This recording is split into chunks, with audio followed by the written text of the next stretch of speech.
listening to Radio Sputnik. Telling the untold. Welcome to the Open University of the Airwaves with George Galloway. Only on Sputnik Radio. Kabul has fallen just 2 days after the Pentagon spokesman said there was, and I quote, no imminent threat to Kabul from the advancing Taliban. Tonight, the fighters of the Taliban are literally sitting in the presidential chair in the presidential palace, and revenge killings have begun. I told you so. I told you this would happen 10,000 times. I'm going to tell you what needs to happen next. And we'll be talking to a considerable expert about what happens next with Prince Andrew and his looming court battle in New York as a result of his willful but ill-fated friendship with the pedophile child sex trafficker Jeffrey Epstein. We'll be talking to Lembit Opik. Remember him? I do, and fondly. He's on about climate change. We'll be talking about the plight of Julian Assange, whose climate has not changed. He remains in the rancid Belmarsh jail for no crime at all. And we'll be talking to the United States about how the Taliban takeover will affect the rest of the presidency of Joseph Biden, which might not be all that long. So fasten your seatbelts and get ready to dial in, because this really is going to be the mother of all talk shows, rock and roll radio with pictures. Radio Sputnik. We speak your language. The mother of all talk shows. The only education you can get for free.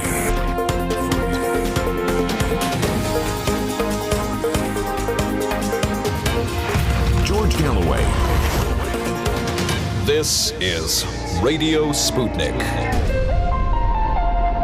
President Biden said that there was reason to believe that the 300,000 strong Afghan National Army, which was, he said, as well equipped as any army in the world, could hold out for up to a year against the advancing Taliban forces. They didn't last a week. Just 2 days after the Pentagon said there was no imminent threat, this evening, Taliban fighters are sitting in the president's chair in Kabul. I mean, literally, with their weapons, sitting in the president's chair. The United States Secretary of State Antony Blinken said there will be no comparison between Kabul in 2021 and Saigon in 1975. But in fact, comparison there is, and it's not a flattering one.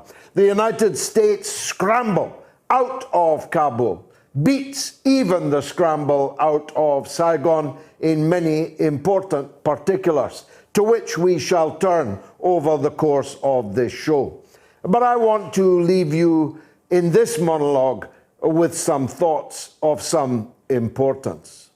First of all, compare and contrast the fighting performance of the 300,000 strong so-called Afghan, so-called national, so-called army with the Syrian Arab army, which for 10 years against a far superior, far better armed insurgency, backed by the world's most powerful countries, fought on and on and on and ultimately prevailed.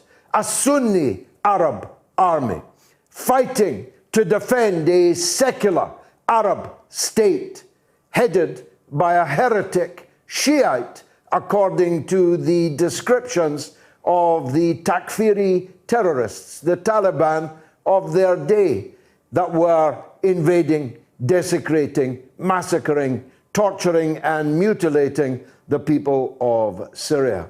Just think about that. 10 long years the Syrian Arab army fought. The Afghan National Army did not fight for 10 days after the final offensive was launched.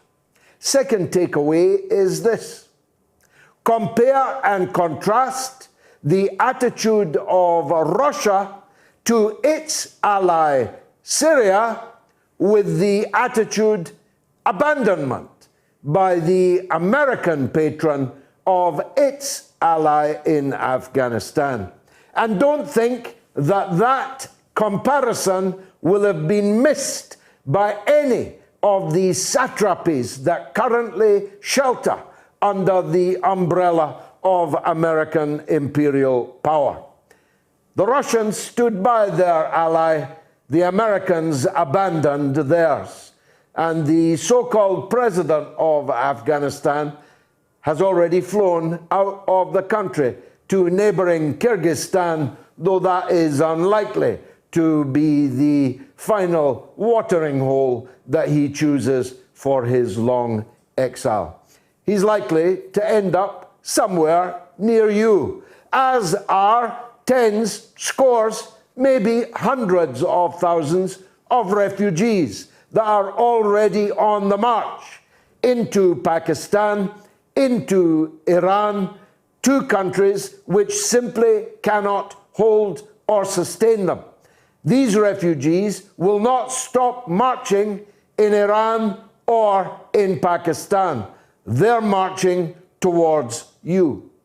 Just one of the reasons why I opposed 20 years ago in Parliament and on the streets of London and other cities, rarely on the media, because even then our anti-war message was heavily censored and often lampooned. It's one of the reasons why I said that invading and occupying Afghanistan was a bad idea of historic proportions. Now, what do I think of the Taliban? Let me tell you what I said in Parliament almost exactly 20 years ago. In an award-winning speech, I described the Taliban and the excrescence of Al-Qaeda, which they had clasped to their bosom, that these people were medieval, obscurantist savages. And nothing that has happened in the last 20 years has made me resile from that description. It's not because I liked the Taliban, I loathed the Taliban. I was opposing the fathers of the Taliban when Britain and America were stuffing weaponry and money and propaganda support down their throats. These medieval obscurantist savages were our boys back in the 1980s. On the eve of the fall of Kabul, to the fathers of the Taliban, I told Mrs. Thatcher, you have opened the gates to the barbarians, and a long dark night will now descend upon the people of Afghanistan. And so it proved. I mention all this not to bask in the rapid 20-year vindication of everything that I said, but to try and persuade you, to persuade your politicians to listen to those who know. If I knew, a graduate of the University of the Streets from a council house in Dundee, that no good could come of our patronage of these savages, how could the Oxford Blues of the British Foreign Office and of the government front bench and of the opposition front bench, the House was virtually unanimous about that policy, but I and others, a few others, knew that it would lead to terror, tears, and blood. And so it did. And so when I argue for a fresh approach now that the Taliban are in control. It's not because I like them, I still loathe them. But I want to avoid Afghanistan becoming again a launching pad for international terrorism, pan-Islamist terrorism, which imperils us all. And I have some ideas as to how that can be done. But permit me this observation. Our countries are led by fools. Jacob Rees-Mogg has recalled Parliament for next week. Next week. He must have listened to the Pentagon spokesman who said there was no imminent threat. What's he going to say and do in Parliament next week? Joe Biden, what did he think would happen when he symbolically, for that's all there was left by the end, symbolically withdrew 2,500 American soldiers? The Taliban were just waiting for the cue. It's not that 2,500 American soldiers could have stopped a Taliban advance, but they didn't want the complication of having to fight their way through every last dead American to come to power.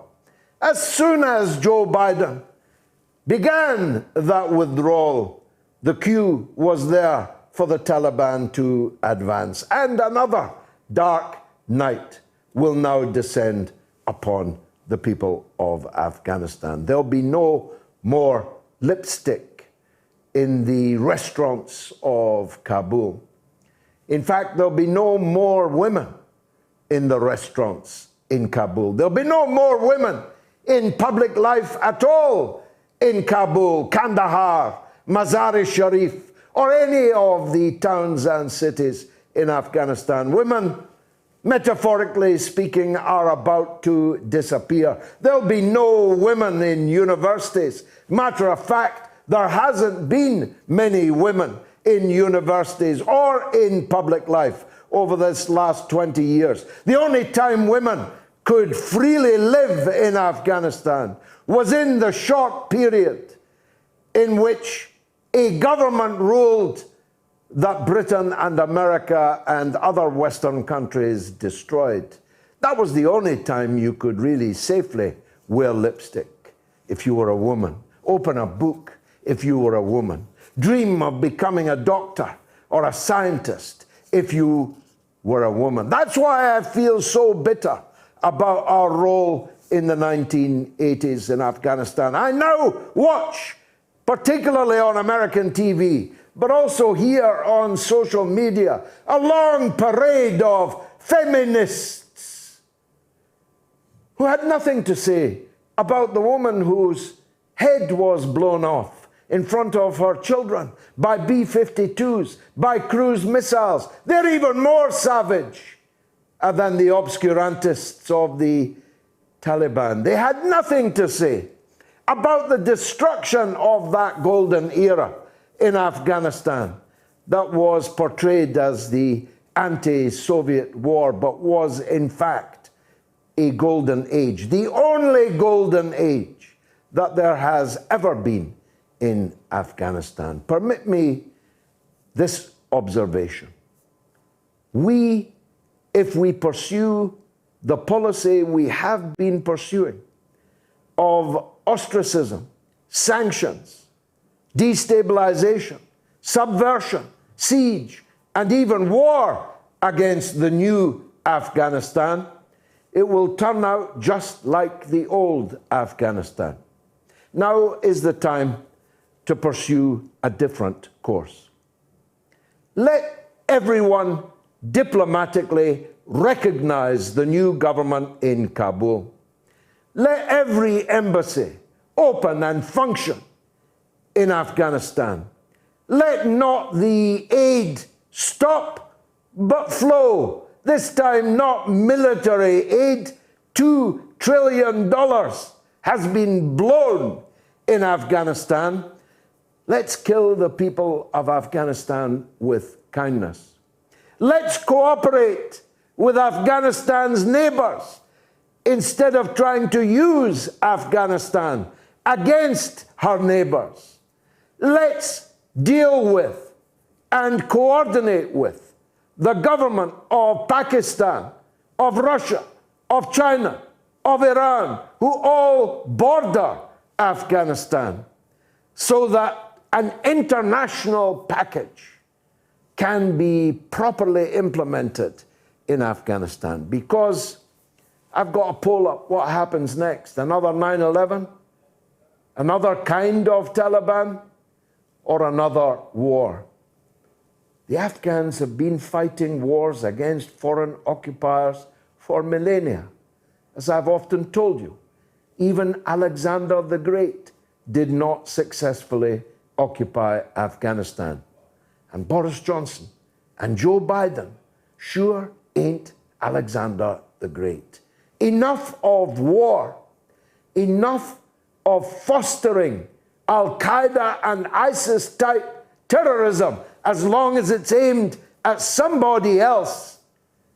Let's try a new approach. Let's recognize the new government of Afghanistan. What choice have you got? They already are the government of Afghanistan. The question now is, what kind of Taliban ruled Afghanistan is there going to be? Forget ideas about democracy and liberalism. That ain't going to happen.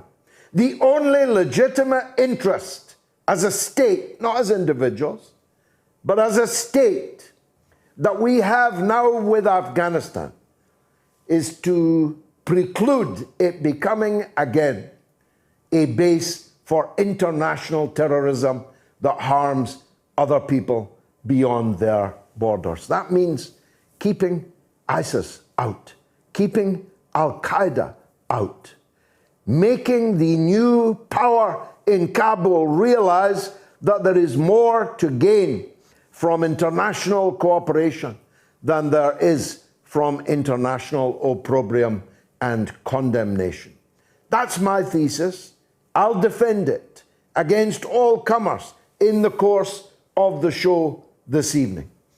I expect Afghanistan to dominate the show this evening, but it is not the only show in town.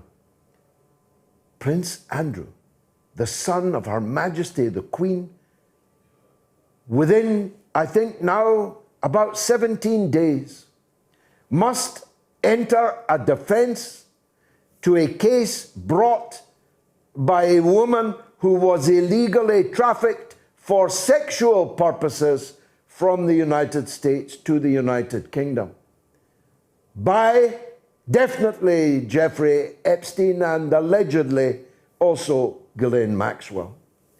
The attitude of the royal family to date has been to complain about nothing and to explain nothing. That might work in the deferential media operation in Britain. It will not work in the court in New York. And if we are to avoid the surely supreme indignity of the son of the Queen being found guilty by default of a sex trafficking crime, with all the consequences that will flow from that, the royal family better get their ass in gear, and very, very quickly. And there's much else. I could talk about Britain's finest film director, Ken Loach, being booted out of Keir Starmer's Labour Party, but why bother? Anybody that's still in Keir Starmer's Labour is a fool or a knave. One by one by one by one, they're all being politically eliminated. And still you've got people hanging on in there for what they never, ever explain. I will be talking later about the latest monstrosity of the separatist government in Scotland, which has introduced new regulations which will compel teachers in Scotland, if confronted with a child as young as 4 years old, who tells them they'd rather be Arthur than Martha, to allow that child so to identify and to use the boys' toilets and the boys' changing rooms. And the unkindest cut of all, the school will be obliged to keep this metamorphosis secret from that child's father and mother. I've put up with a lot, but up with that I will not put. And I am ready to unite with all people of goodwill in Scotland, across Britain, because Scotland is still a part of Britain and decided decisively so to be, to kill this monster, this creep, monstrous creep of gender bending with Scotland's innocent children. There's a lot coming up. It's the mother of all talk shows. Now, here's my first question. Well, let me do my poll first. Afghanistan, what happens next? A, another 9/11. B, another kind of Taliban. C, another war. You can vote right now on my Twitter feed. And here's the first question in George's general knowledge. On this day, in which year did the first ballot voting at a general election take place? A, 1872, B, 1913, C, 1930. Answer after the break. Radio Sputnik.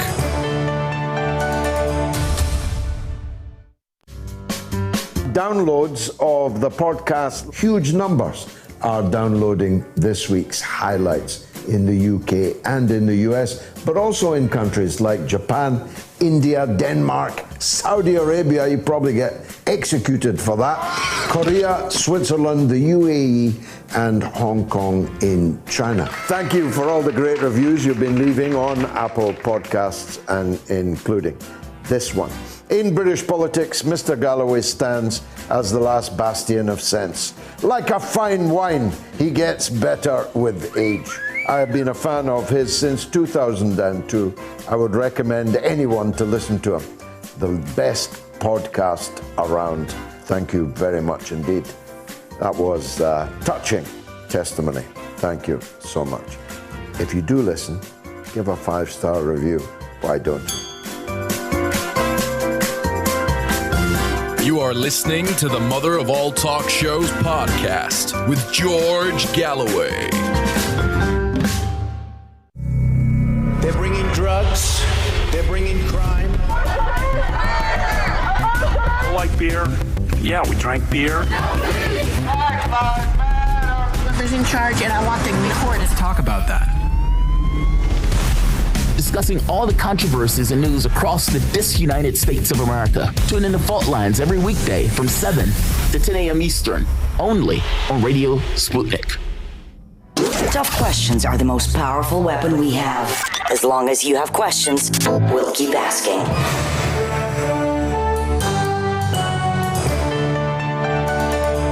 Radio Sputnik. Telling the untold.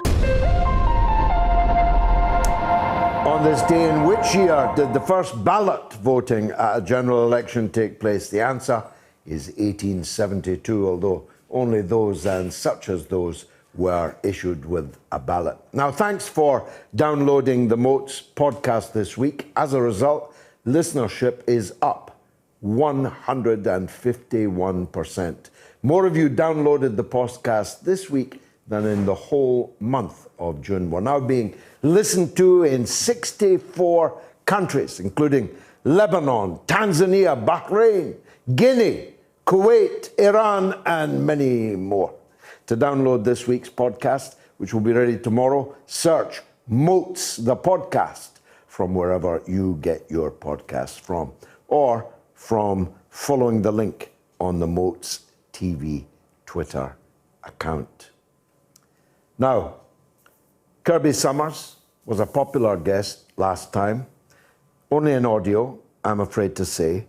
She is an investigative journalist and author of note, and she's right on the money when it comes to the Jeffrey Epstein, Ghislaine Maxwell, and we must add, the Prince Andrew story, which is rapidly unfolding in a New York courtroom, coming your way very soon.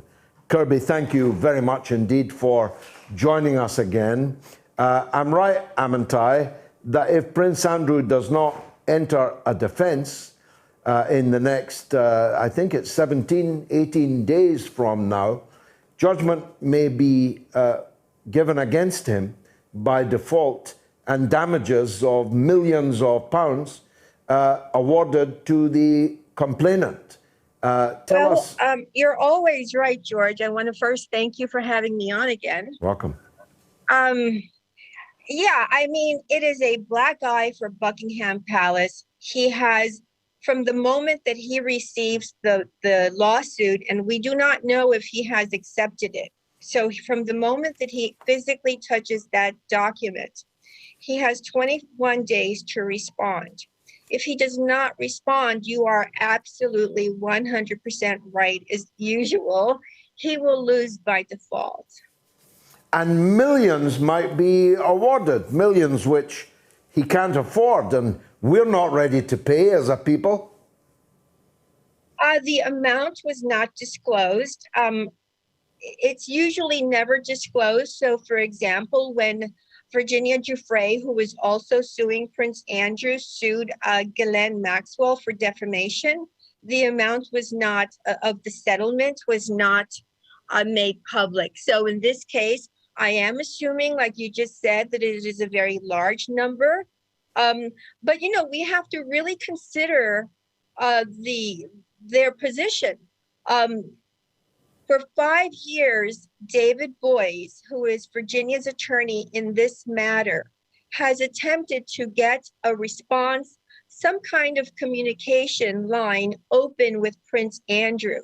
And for 5 years, he has stonewalled them. No response, no communication, nothing. And so that basically this lawsuit, it only happened, George, because there was a statute of limitations, which pretty much ends this weekend, I believe, because when she was sexually allegedly assaulted in New York City by Prince Andrew in New York, New York's law meant that she was below the age of 18, so she was 17 at the time.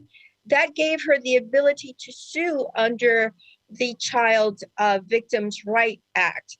But that expires right around now. So had she not sued, and really I do not believe it was her first desire to sue, or she would have done it before. This was a last minute thing. They were trying to get Prince Andrew to just, let's talk about this. Let's privately. He refused. So, it could go either way. He could decide to continue to ignore it. Then there will be a judgment. However, the matter will dissolve, right? Because there's nothing else to litigate. Or, and I've heard that, there are other women that he had access to via Ghislaine Maxwell and Jeffrey Epstein, who went on to stay on their side, became very wealthy, either through marriage or their own adventures in business. And there's one that I know of in particular who I have been told behind the scenes is ready to testify on behalf of Prince Andrew. But then again, so is Ghislaine Maxwell.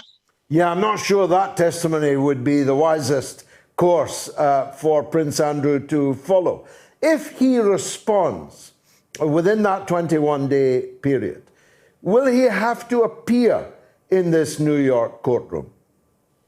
I'm sure that Prince Andrew probably has a lot of leeway. It is a civil lawsuit. A lot of my followers and probably many people around the world, upon hearing this, have mixed feelings. I think people are mistaking it for maybe a criminal matter that has been brought against him. No, it is a civil matter.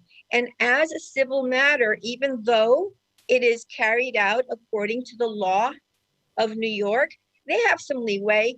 He doesn't necessarily have to come to New York. He can settle this through his attorneys, just attorney to attorney. Let's settle this. Or if he does decide he wants to take the hard road, which I would recommend personally he doesn't, because this only extends, the foolishness that he has made his entire family and all of the UK by extension go through is ridiculous. So in my opinion, I think he would be wise to settle. But if he decides to be stubborn, which we have seen him be, as in the case of the BBC interview that he should never have given, if he decides to step into the ring and not settle, then he will be forced to walk into a New York courtroom, yes.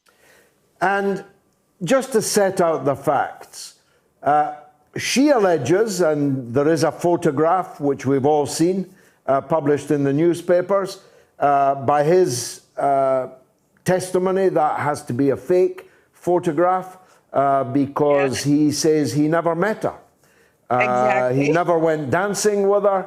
He never sweated on the dance floor because he was incapable of sweating at the time. And in any case, he was in a Pizza Express in Dorking at the date and time. Right. He says he's never, or he has no recollection of ever having met her, and he definitely has never had sexual relations with that woman. So bravo, yes. There's a he said, she said element to all this, but how would he explain the photograph unless he can establish the photograph is a fake? That's correct. But what he failed to take into consideration is that there were other girls and young women, let's say, in Jeffrey Epstein's New York City mansion. So one of them, Johanna Schuberg, I think you probably know and have heard about this. She was in Epstein's home. They were celebrating some kind of another party. Andrew had so many parties with Epstein and Ghislaine. But in any event, they were celebrating another party. They gave Prince Andrew a puppet that was made in his likeness. Johanna Schuberg basically ended up sitting on his lap. Virginia Giuffre was sitting on another chair. Ghislaine is sort of like the, you do this, you do this, you do this. But Prince Andrew, of his own volition, took the puppet and put it on Johanna's breast. So Johanna will in fact be at least one of what appear to be several women who will be testifying. They can't really say they were in the same room when Andrew was allegedly having sex / raping Virginia, an underage trafficked girl, but they can say they saw them together. So that alibi that he has, that he doesn't know her, he didn't meet her, that is going to be immediately squashed. It's very flimsy, that one. What can you tell us about the latest on the Ghislaine Maxwell story? The last time we spoke, she was suffering setback after setback in the New York courts. Is it still going against her? Yeah, so on Friday the 13th, she had a very bad Friday the 13th. I think that what a lot of people that are not watching this as closely as perhaps you or I have missed is that from the very first day that Ghislaine Maxwell showed up in court, which was July the 14th of 2020, they have been trying this case before our eyes. So it's been very spy-like, very magic-like. So it wasn't just that she stood before the judge on the 14th of July and requested bail.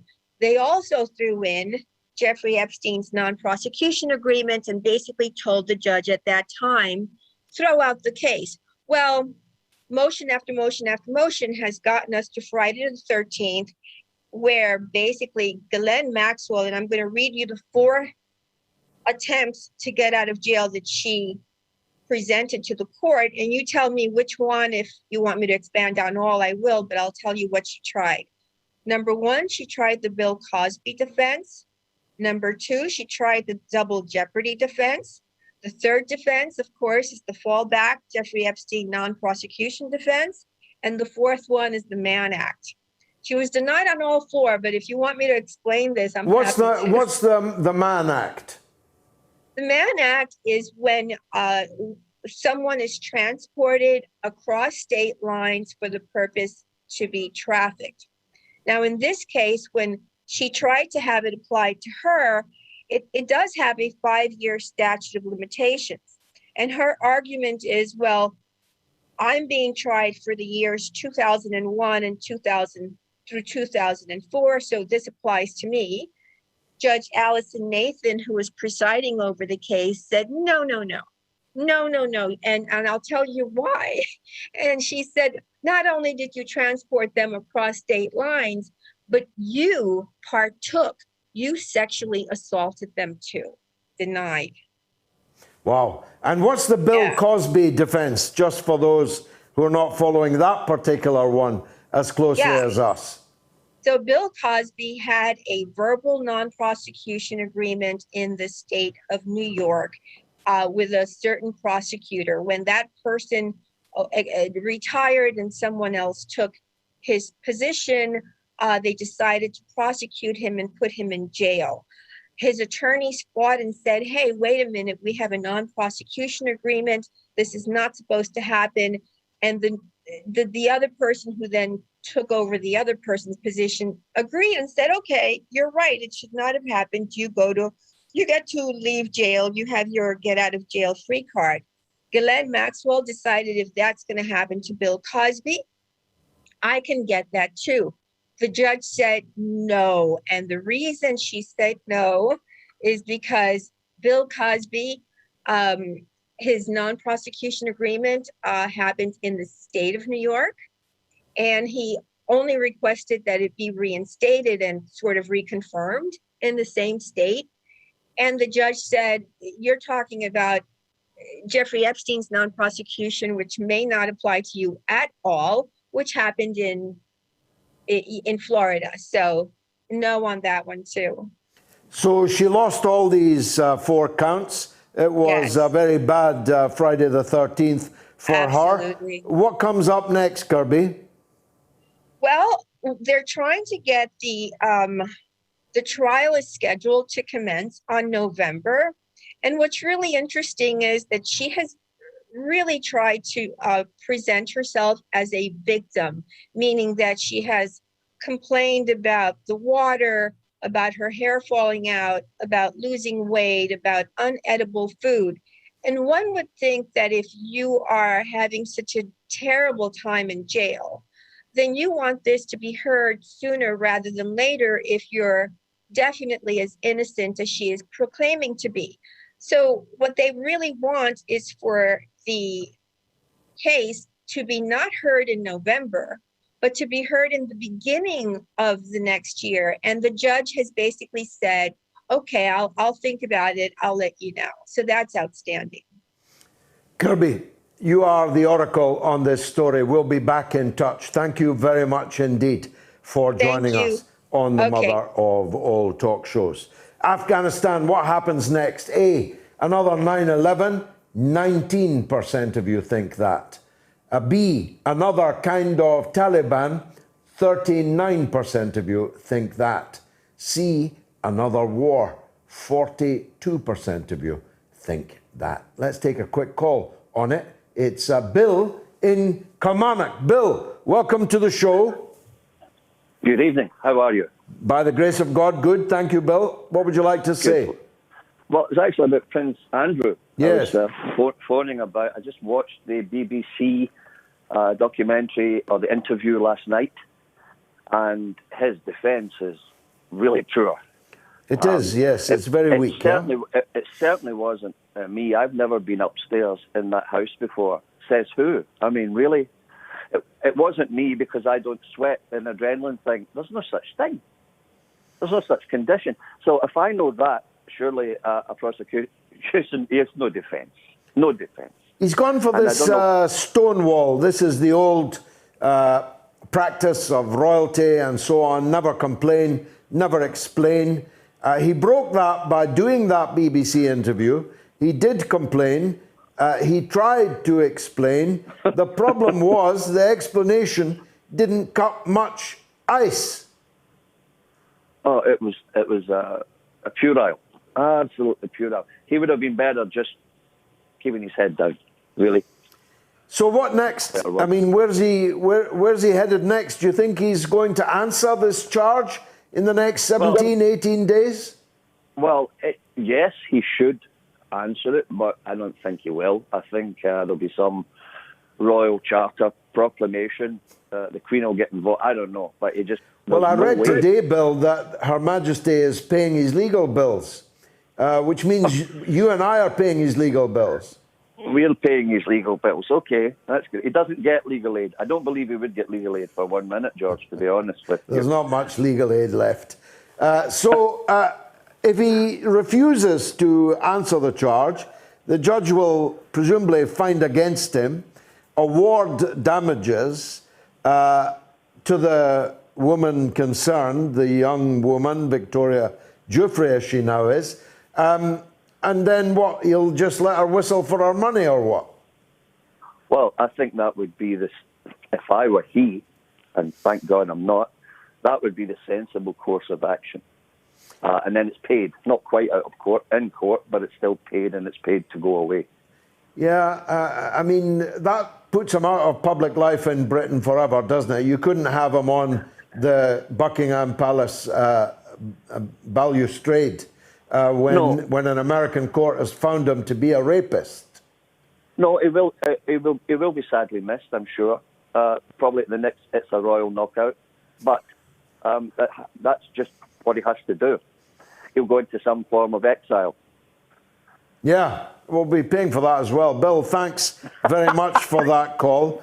On this day, in which year did Britain grant independence to India and Pakistan? A, 1946, B, 1947, C, 1950. How's that? Radio Sputnik. You know, and it's a very, thank you for, you know, I'm a big fan of your show, Gigi. Great debate, great. And I'm Scottish. I'm very passionate about what's happening there, you know. I had a great mom. She was Scottish, Mary McLeod. She taught me well. She taught me well at everything, including golf. I love Scotland, and I love the Scottish food. It's great food. I said to Melania, you know, haggis, look at that. What's more Scottish than that? Me. I am that haggis. She said, what, thin-skinned and full of crap? Sputnik has been launched to give you a closer look at everything happening in the world. Radio Sputnik, telling the untold. The mother of all talk shows. Join our faculty of legends, contributors, and callers. Everyone is welcome. The answer is 1947. India and Pakistan on this day, independent in 1947. Now, here are the phone numbers. If you're in the United Kingdom, it's absolutely free, remember. It's 08 081 96 5522. That's 08 081 96 5522. And if you're in the United States, it's equally free. And the number is +1 844 944 3344. That's +1 844 944 3344. Now, my next guest was a parliamentary colleague of mine for some years, a parliamentarian of some note, actually, a man always guaranteed to raise the awkward, difficult question and not to take necessarily no or yes for an answer. Nowadays, he's the Director of Communications at Motorcycle Action Group. He is, of course, the former MP, Lembit Opik. Lembit, welcome to the show. Wonderful to see you again. That's not a very environmentally friendly job, is it? Are motorcycles not polluters? Well, actually, if we shifted from 4 wheels to 2, you would cut emissions because, by definition, a motorcycle is a tiny fraction the weight and size of a car. So you should start using a scooter. And you can go electric if you want to as well. So actually, on the list of offenders, that's one of the very few that I would actually say you're not doing too badly if you shift from 4 wheels to 2. Good answer. I'm sure you've done that before. The big conference coming up this year in Glasgow, of all places, which is somewhat polluted city these days. Rats are running wild. The nationalist-controlled local authority can't even empty the bins. It's going to be a potential embarrassment for those of us who love the city, but the whole world's coming there, and there's a frenzy building. How do you view it all? Hypocrisy, that's how I view it. We're told not to travel, we're told not to fly, but while everybody else can do virtual meetings like you and I are doing now, apparently these people, the environmentalists all over the world, they can fly to get together in Glasgow. And someone needs to explain why this do as I say, not as I do is in any way acceptable. In terms of the debate itself, and perhaps this is where we really get into the controversy, I'm not even convinced that what they're talking about is on the money scientifically. Well, there's a few people like that. I'm one of them and you're another, but tell us what you mean by that. What I mean is that it seems to me that the virtue signaling, which goes with this remorseless climate emergency terminology, where we're being told that we've got 100 days or 5 years to save the world, I just actually think it's gone crazy now. And it's totally diverted away from science. Give you one example. You'd think the polar bears are going extinct. But actually, more polar bears now than there have been since the 1960s. The Antarctic is melting away. Actually, it looks like the Antarctic is showing no real signs of climate change at all. That's an arguable point, but it's certainly not the case that everything is indicating that we're heading into a terrible phase of global warming. And here's the fundamental thing, George. I'm not even persuaded that the climate that is changing is being caused by human beings in any significant way. What else could it be? Just cyclical? It is cyclical. One of the things that really annoys me when I debate this with people from the Green movement is they say, we're going to stop climate change. Well, good luck with that, because the climate has changed for the last 2,500 million years. That's roughly the length of time the atmosphere has got the proportions it's got in it now. We've had ice ages, we've had warm periods. And so when they say, oh, well, you're a climate change denier. No, it's the other way around. I'm insistent that the climate will always change, and we're not going to be able to stop that. What I'm really bothered about, though, is that they give the impression that the human race is so powerful that it can actually stop these cyclical movements. There's something called the Milankovitch cycles. The Greens probably think that's a kind of bicycle. Actually, it's the way the Earth goes around the sun, how it wobbles, and how it rotates. Milankovitch cycles seem to be really important, in my view, to the way that the Earth gets heated and cooled. When it gets further away from the sun, there's less heat. Now, nobody in these demonstrations has even heard of that. Until we can have a proper scientific debate where people can disagree with what I say, but until we have that proper debate, we're not actually going to get close to the science. And instead, what happens is people like me get shouted down as climate change deniers with all the sinister undertones that phrase has. There's a lot of political cross-dressing on this issue. Many of the people that are most up in arms about being forced to wear a mask and so on are amongst those who are effectively calling for a real proper tyranny. The tyranny of the environmental lobby, which will change our lives, if they can, in ways which are far more disruptive, unpleasant, and profound than the mere wearing of a mask in Tesco. Howard Cox from Fairfield UK has just launched a report which estimates the cost of going carbon neutral just for the UK is £1.4 trillion. That's just a ludicrous amount of money, especially if you do begin to realize that the climate will always change. Secondly, as you say, there is this tyranny where I am bound to get criticism for talking on your show and daring to question the orthodoxy, which is the new religion, which is the environmental emergency. We're all going to die. It's our fault, but if you repent, you will be saved. And that's the problem we've got. So I'm beginning to speak up, saying, okay, come and have the debate. Challenge the figures I've got. Tell me about why the polar bear population has increased. Then tell me why you think what you do about the Antarctic. If we can actually begin to have that serious debate, then we're making progress. But you get shouted down as a climate change denier, as I said before. And that isn't science. The scientific method has been thrown out the window and replaced by that virtue signaling I told you about before. And what's going on with the Conservative Party? They didn't get elected as the Greens. And for some reason, Boris Johnson is on this run. I like the guy personally, but I just don't understand why he thinks he's onto a winner when he's telling us how to live our lives, but inviting thousands of people to fly to Glasgow when they could all do it on Zoom, like you and me this evening.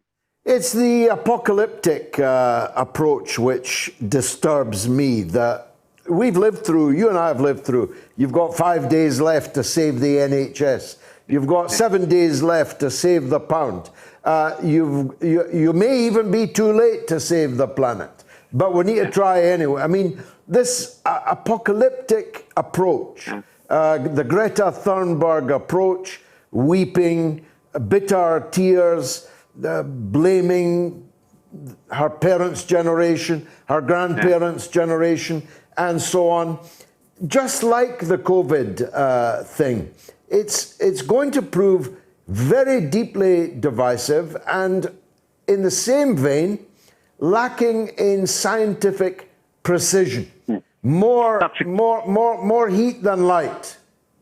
That's exactly the problem, George. Take, for example, CO2. Not many people realize that there's plenty of evidence, it's not conclusive, but plenty of evidence to suggest that CO2 is a lag factor.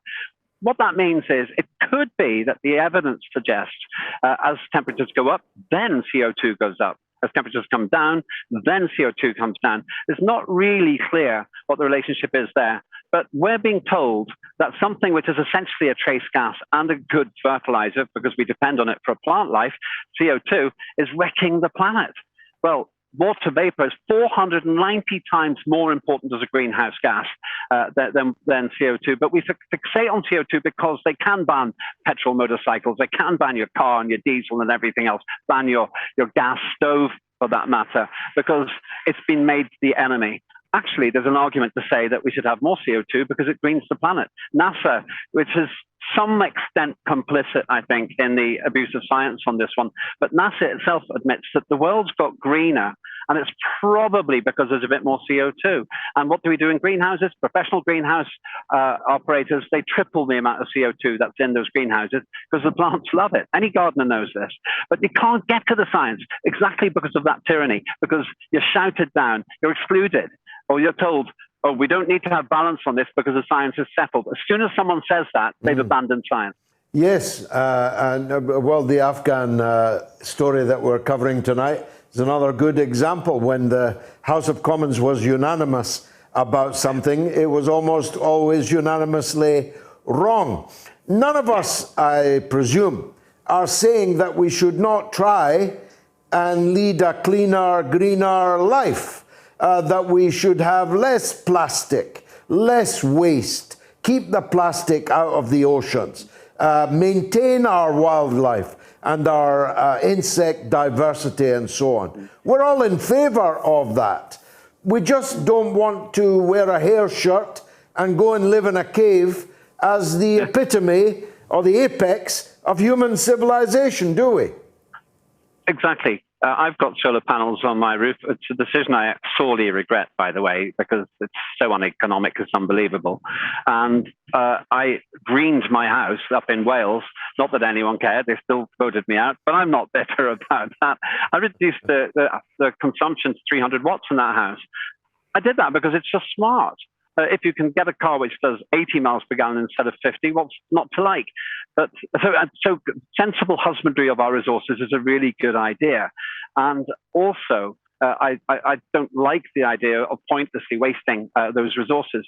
Where I really object is that panic, the climate emergency. But here's the danger, a bit like the wildfires in Greece, this is going to burn itself out, because when the world doesn't collapse, when we do get a heavy snow one winter, when the temperatures go down, all of this, people will just decide, hang on, we've been sold a pup here. But at what cost, George? The danger is we'll have banned petrol and diesel vehicles by 2030, which I don't think is scientifically sustainable. And even more that, we're going to have outages in the grid, because where's all the power coming from? Same people who want us to drive electric, despite the millions of tons of electric battery waste that's going to create, don't like nuclear power. And you're not going to be able to do this with solar and wind. And they were against the 7 barrage ever since I was at university in Bristol. So they created a hopeless situation where eventually something's got to give. And I suspect it'll be the environmental agenda. And watch this now, China really coming up with economic success and so on. They're more than happy to sell us all these electric vehicles and everything else without doing it themselves. Why? Because they're going to be far more economically viable than, for example, Britain. So we're going to become the poor relation precisely because of what I think is a scientifically extremely shaky agenda. And it's, as I said before, about virtue signaling, about looking about who can be the greenest, regardless of whether that's what's best for the world. Well, they're all vying, but as you say, the most surprising one is the Conservative Party. It's worth, I think, finishing on this point, that there's actually nothing all that conservative about the British Conservative Party, right back to David Cameron's hugging huskies and all the rest. They've been adapting and adopting every fad, every liberal fad, small L, Lembit, every small L liberal fad that comes along. Why? I'm going to invite Boris live on your show. Here's an exclusive for you, George. Let's just have a chat. I'll lay the science as I see it, and he can ask any question he wants. And if I don't know something, I know quite a lot about it. I study this professionally. If I don't know something, I'll tell him. But I'll also tell him where they're wrong. Why? Some people suspect because there are influential people in his close family. Others say that he just wants to green the blues. Or thirdly, it might simply be because he can't resist this bandwagon. And you've got COP26 coming out when he can look like world leader. As I say, Boris, I like you. I want you to do well, but you're not doing well for the millions of people who voted Conservative in this country. They didn't vote Green. So please, give me the chance to share the science. And I'll show you why I'm skeptical about the fact that there's a climate emergency. There isn't. There are cycles in climate change. They've always been there. We make some small difference. But at the end of the day, CO2 feeds the world. It doesn't destroy it. Well, we'll pass on that invitation right after the show. Lembit Opik of the British Motorcycle, the Motorcycle Action Group. Yeah. Otherwise known That's as MAG or Maggie. I never thought I'd hear that acronym applied to you. Lembit Opik, thank you very much indeed for joining us on the mother of all talk shows. Afghanistan, what happens next? Another 9/11, 19%. Another kind of Taliban, 40%. Another war, 41%. You can vote for the next hour or so on my Twitter feed. Coming up, we've got the Julian Assange issue. His calvary continues. We've got the wonderful Anya Parampil on the United States response to today's events in Afghanistan. And we've got a follow-up, a victory for Britney Spears. Hip, hip, hooray. That's all I can say. Let me do some social media in the minute I've got left. This from Chris Conway. The media's gnashing of teeth over the Taliban at the door of Kabul is disgusting and hilarious. Two quick observations. One, today's references to 9/11 neglect to mention most of the terrorists were Saudis. And two, what about the women in Syria, Iran, Yemen, and Saudi Arabia? Textbook manufacturing consent today. And Carlos says the US got out of Afghanistan to support an intervention in Iran. Kevin Hughes says, I'm sure it won't be too long until we see the American Saudi-backed militias at the Iranian border. And Captain Thunk says, I doubt the Taliban will do anything provocative enough to invite war or airstrikes anytime soon. And Imran says there's little to worry about with the land being used for training camps, as they are all over Iraq, Syria, and Libya now. And Ian Kirk says Taliban extremist influence will spill over into Pakistan. Russia and China team up to exert influence over the Taliban to do their bidding. America will now be viewed as a failed superpower. Much more coming up after the break. Stay tuned. The mother of all talk shows. The only education you can get for free. Radio Sputnik. We speak your language. Find us at SputnikNews.com.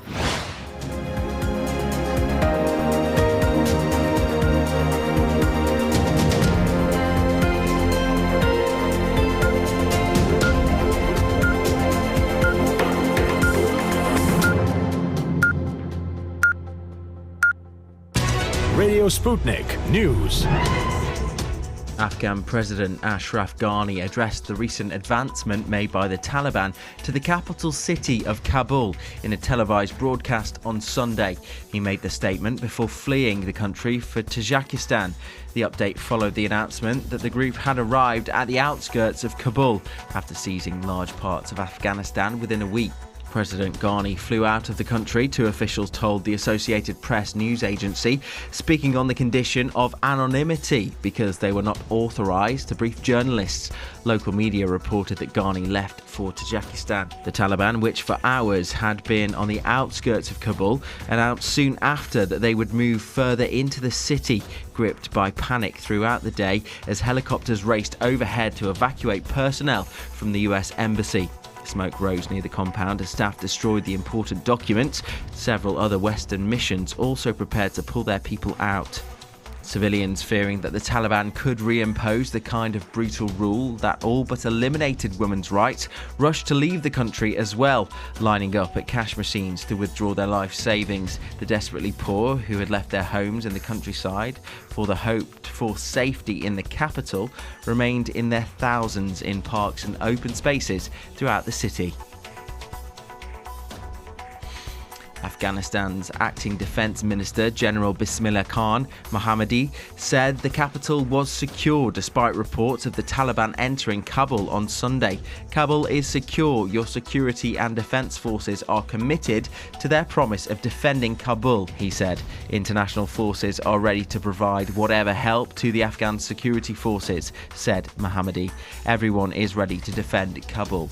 Just some enemies of Kabul are trying to spread propaganda in order to make people lose confidence, he concluded. Earlier on Sunday, it was reported that Taliban forces were at the outskirts of Kabul after seizing large parts of Afghanistan within a week. The recent Taliban offensive follows the US and other NATO forces' ongoing withdrawal from the country. Scenes now of the aftermath of the magnitude 7.2 earthquake that struck Haiti, which included a hotel leveled to the ground and scores of injured. As seen in Les Cayes on Sunday, footage shows the hotel, Le Manguer, reduced to rubble and injured people, including children, being treated outside the Al-Fatima hospital. At least 724 people were killed and around 3,000 were injured after an earthquake hit the country's southwest on Saturday morning. The quake comes over a decade after a disastrous 7-magnitude shock in 2010 that struck closer to the country's capital of Port-au-Prince, killing an estimated 220,000 people. Ariel Henry, the country's Prime Minister, said on Saturday that local hospitals, particularly in the city of Les Cayes, were overwhelmed with wounded and fractured people. More than 300 firefighters and 21 aircraft fought against the flames on Saturday night and in the early hours of Sunday in an attempt to control the wildfire in Azuba. The fire, apparently caused by a lightning strike, began at 8:30 p.m. local time, after which air and ground means were sent to fight the flames. The fire started late in the afternoon, almost sunset, so airplanes have barely been able to discharge water over it, explained a firefighter, adding that it evolved evolved rapidly due to the high availability of wood and the low humidity that we have suffered during these 3 days. The virulence of the fire forced the residents of Castellón municipality to be evacuated preventively in the middle of the night before being relocated to the neighbouring towns of Soneja and Sot de Ferrer. 8 people were killed and dozens were injured when a bus rolled over the side of a road near the village of Szabadság, about 70 kilometres west of Budapest on Sunday. The bus, registered in Hungary, which was carrying around 50 passengers, is believed to have struck the side of a bridge overlooking the road. 2 people were reportedly seriously wounded, while 46 others received light injuries. A man claiming to be a former inmate of a jail in Afghanistan's Lakshgar said he and other prisoners were released after the Taliban took over the city. He was seen greeted by friends and relatives, waving the white flags of the group and the Chaman border crossing between Pakistan and Afghanistan. Lakshgar is one of the provincial capitals that were seized in Taliban's swift offensive earlier in the week. Quote, "I was imprisoned at Lakshgar for 3 years and 6 months. There was cruelty and hardship. There was oppression on the part of Afghan government," said alleged former inmate Saifullah, who added, "I am very happy that the government of the Islamic Emirate has come." The recent Taliban offensive has been triggered by the US and other NATO forces' ongoing withdrawal from the country. President Joe Biden announced earlier in July that all US troops were to withdraw from Afghanistan by August 31st, just before the 20th anniversary of 9/11. And finally, around 1,000 people cycled naked in the streets of London for the annual World Naked Bike Ride on Saturday to raise awareness towards climate change and the overuse of fossil fuels. Small groups coming from different parts of the UK merged in the city centre and rode their bicycles in an organised and peaceful protest against the fossil fuel industry and for the rights of bike riders. Quote, "We're breathing in the fumes, we're getting hit by cars and everything, so we want more space to move around freely in a healthy environment," said Tony, a cyclist who participated in the ride. Held each year since 2004, the World Naked Bike Ride is a clothing optional ride in which participants usually cycle naked to send a message in favour of a cleaner world.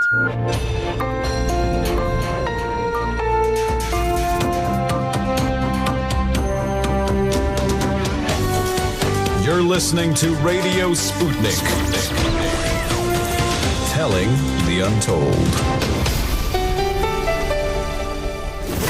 Welcome to the Open University of the Airwaves with George Galloway. Only on Sputnik Radio. We're being flooded with telephone calls. I promise you we'll make as much space for them as possible this evening. And of course, the social media. Afghanistan is dominating, but Prince Andrew, climate change, Julian Assange, and many other issues too, on which I now introduce my next guest. Dr. Polona Florijancic is here to speak on Julian Assange. She's one of the founding members of Lawyers for Assange, who have now been fighting for his liberty for more than a decade. It's almost impossible to believe. Dr. Polona, thank you very much indeed for joining us. Let me summarize. We cover this story a lot on this show, but for those perhaps listening for the first time in a while, Julian won his case in January. The judge decided not to extradite him. Inexplicably, she A, allowed the US government to appeal it, but worse, B, demanded that he be kept in the maximum security hellhole designed for mass murderers and terrorists at Belmarsh Prison, where he's kept, as Peter Hitchens, the celebrated English journalist, put it today in the Daily Mail, as if he were a mobster, as if he were a mafia chieftain, all with great toll on his mental health, which of course was sufficiently fragile for even the somewhat partial judge, Barrister, to decide not to extradite him in the first place. What's the legal situation now? Well, Thank you very much for having me, number one. I just want to make it clear that Lawyers for Assange is not associated with Assange's legal team. Sure. We are of independent observers, just for the audience not to be confused. Sure. What is the situation now? As you've mentioned, the Professor Koppelman, the neuropsychiatrist who gave the expert opinion on Assange's mental health and on his suicide risk, is now being challenged. And this is what happened this week at the High Court, or the Royal Courts of Justice. Another ground for appeal was approved, and this is that his statement misled the judge. Now, this is very problematic to claim, because before the first hearing, the judge already knew all the facts. And the facts here, which are supposedly problematic, is that in his first report, Professor Koppelman did not mention that Stella Morris and Max and Gabriel were the family of Julian, or that she was his partner and they were his children. But before Judge Baretzer even had heard evidence at the first hearing, she already had this information. And in the second report from the professor, he already spoke about this. He did not hide this fact. And the reason he hid this fact, so to speak, was because of the concerns for the well-being of Stella and the children. So he was just protecting their privacy by not mentioning their relationship with Julian Assange. Now, the judge, Baretzer, who, as you've mentioned, hasn't really been the most...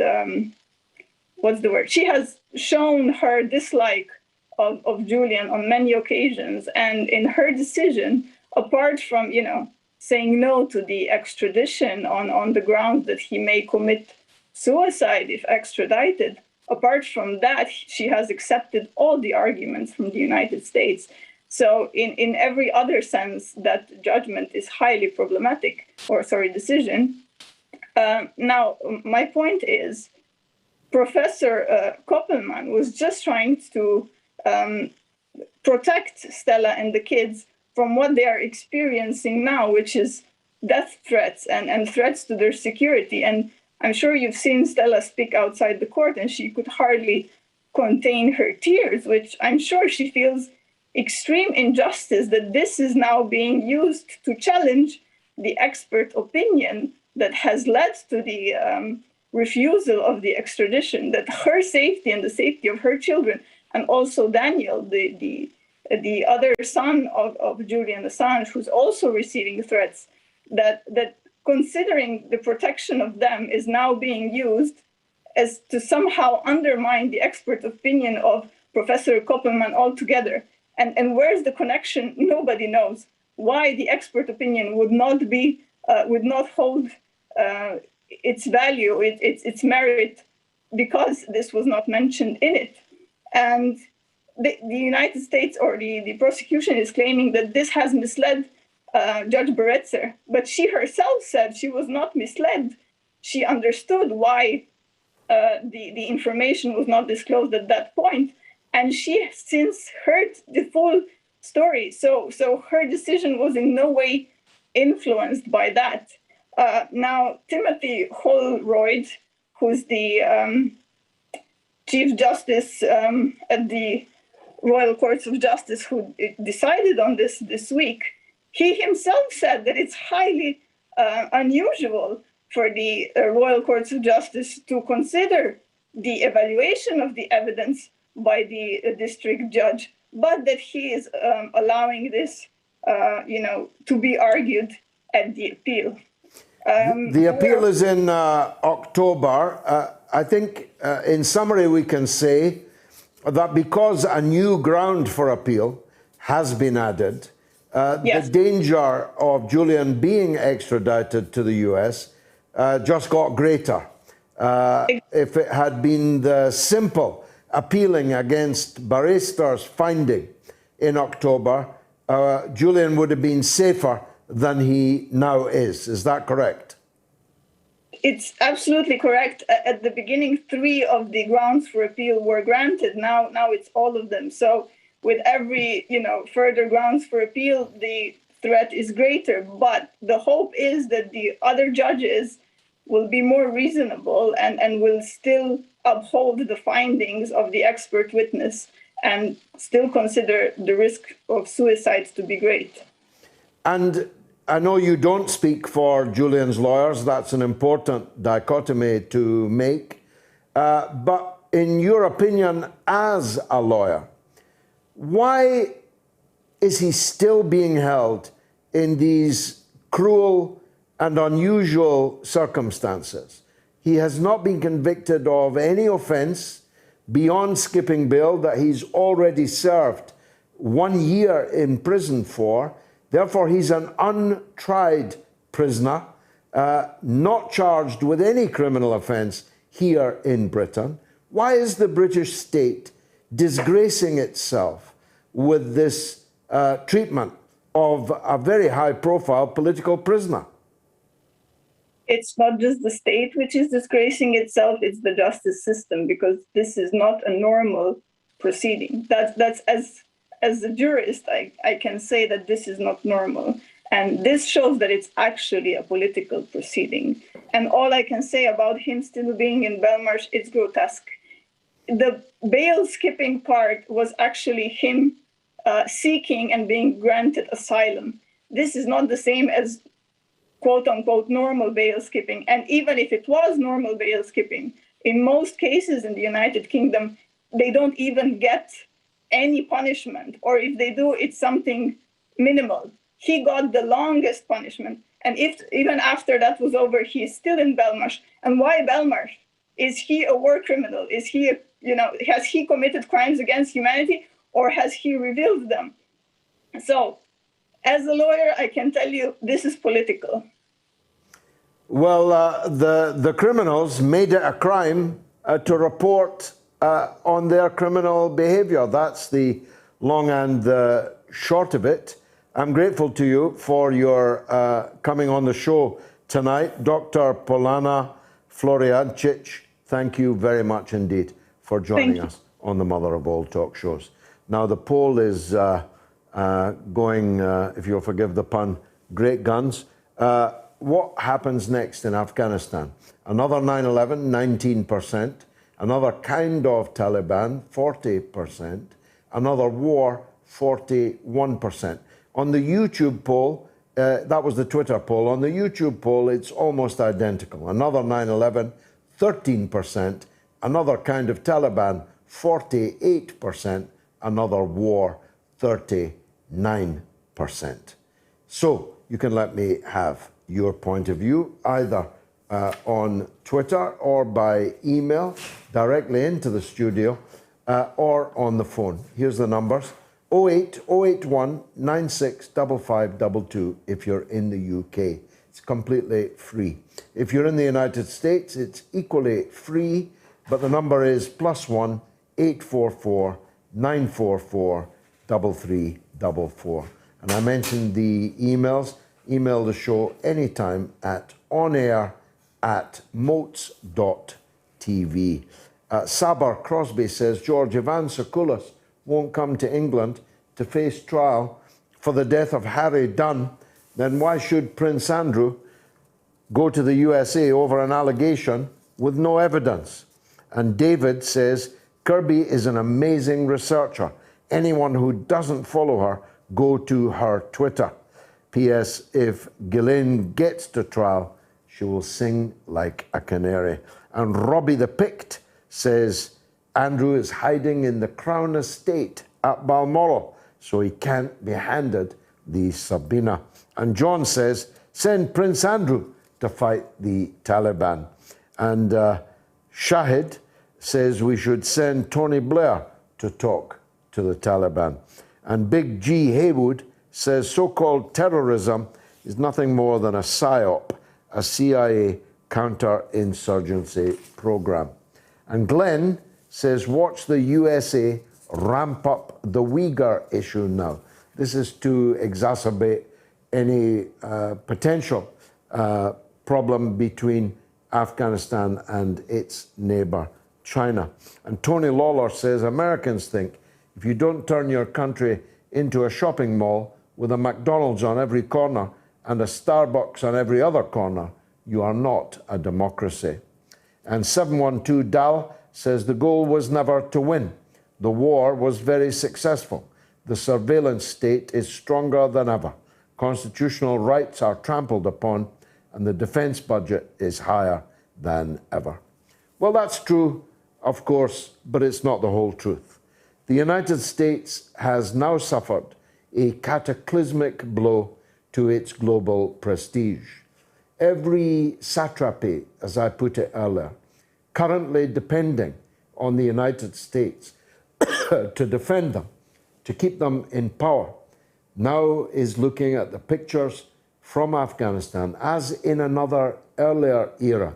They looked at the pictures coming out of Saigon, and they see a false friend. They see a tiger, which is not a paper tiger, but is an old tiger, some of whose teeth have fallen out. Its remaining teeth not as sharp as before, and its heart for the fight much weaker than before. Trust me. For those of you, and I see some conspiracy theorists projecting it in the social media that I'm getting here, who imagine that somehow the Americans planned on this abject humiliation, that Joe Biden planned to be a figure of ridicule, a risible, old, senile man, which is what he looks this evening, then that is a conspiracy theory too far.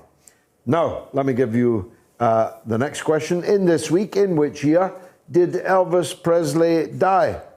A, 1973, B, 1975, C, 1977.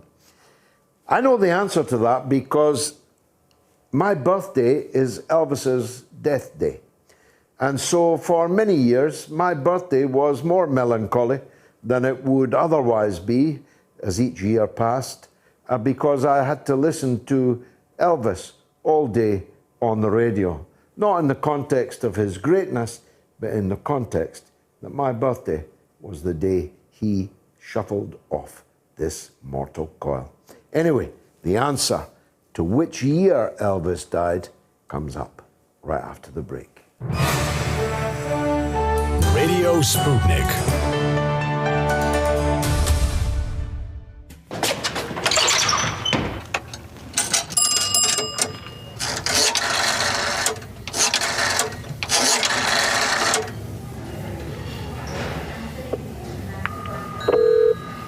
Let's take a call. Go ahead, Kenny. Hi, George. Yeah, I just want to talk about the trans issue that you were speaking about earlier. Yeah, I've got go a book in front of me by Douglas Murray, and he's got a paragraph here that I'd just like to read out, if that's okay. Oh, yeah, go ahead. Okay. I was standing on the corner at a quarter. All right, I'll get him off. He's a nutter. In the UK, it's 08081 965 522, and in the US, it's +1 844 944 3344.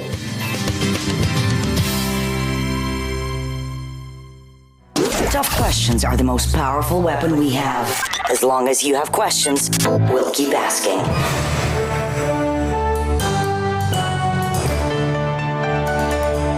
Radio Sputnik.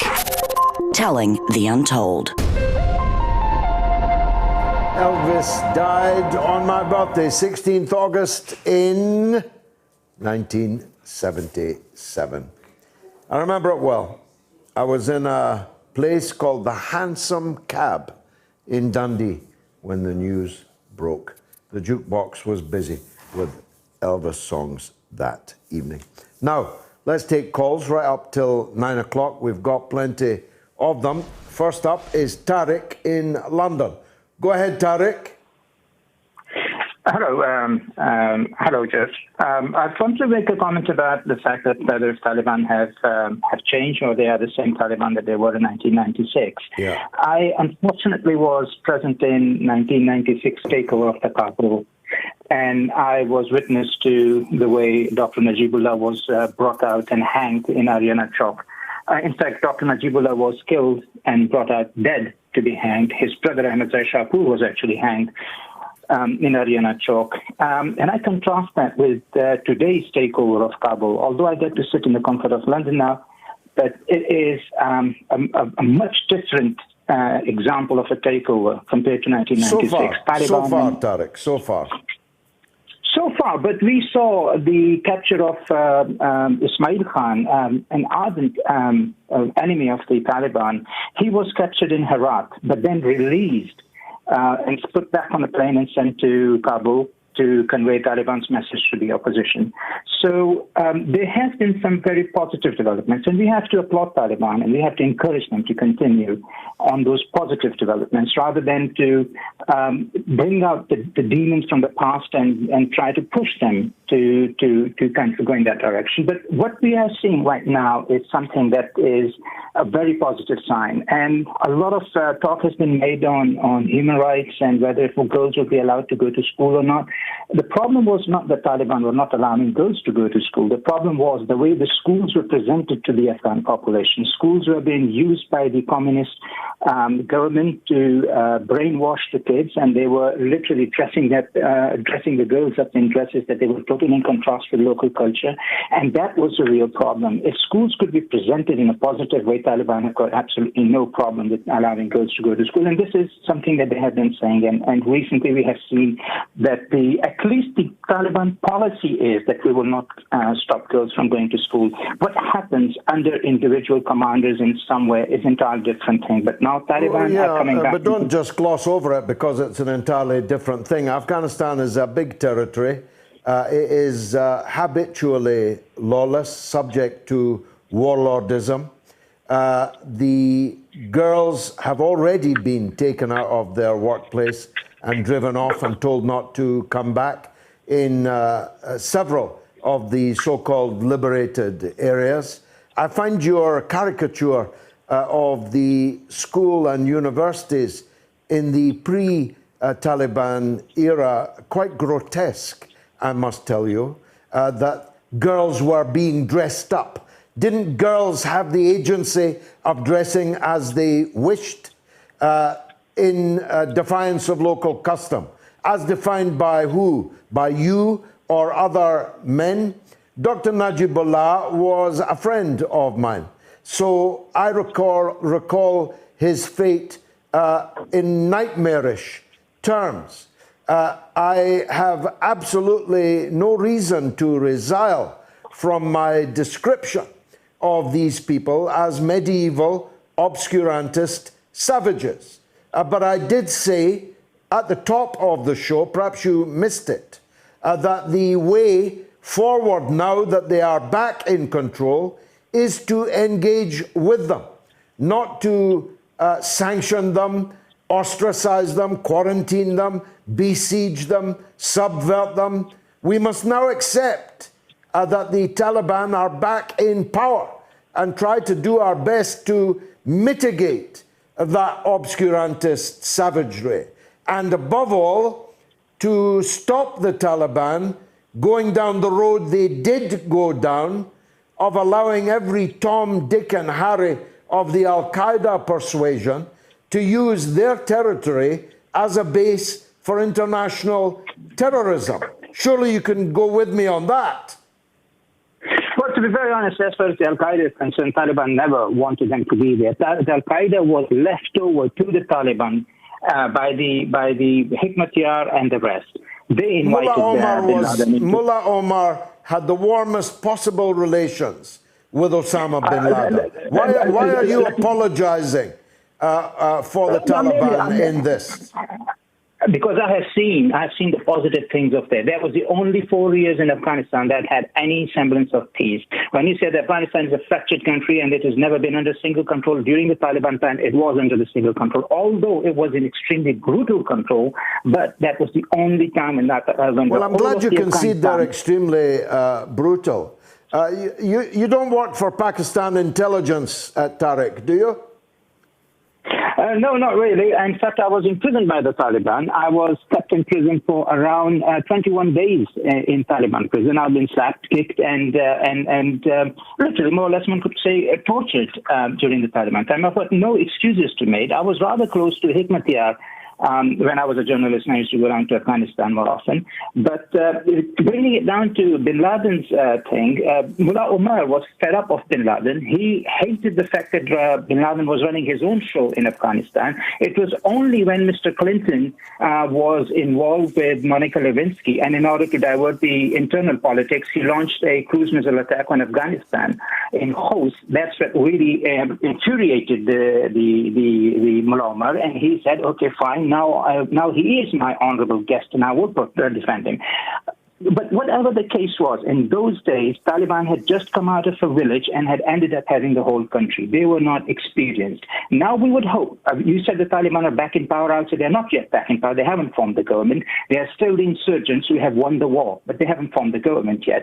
But we would hope that they will be different. And I'm seeing signs that they do seem like as if they are much different than what they were in 1996. Okay, a pleasure disagreeing with you. Thanks for the call, Tariq. Maureen is in Scotland, in Clackmannanshire. Go ahead, Maureen. Hello, George. Thanks for having me on. Excuse my voice. I'm really disturbed about the SNP proposal about children changing gender at the age of 4. And I don't understand why they need to keep it a secret. I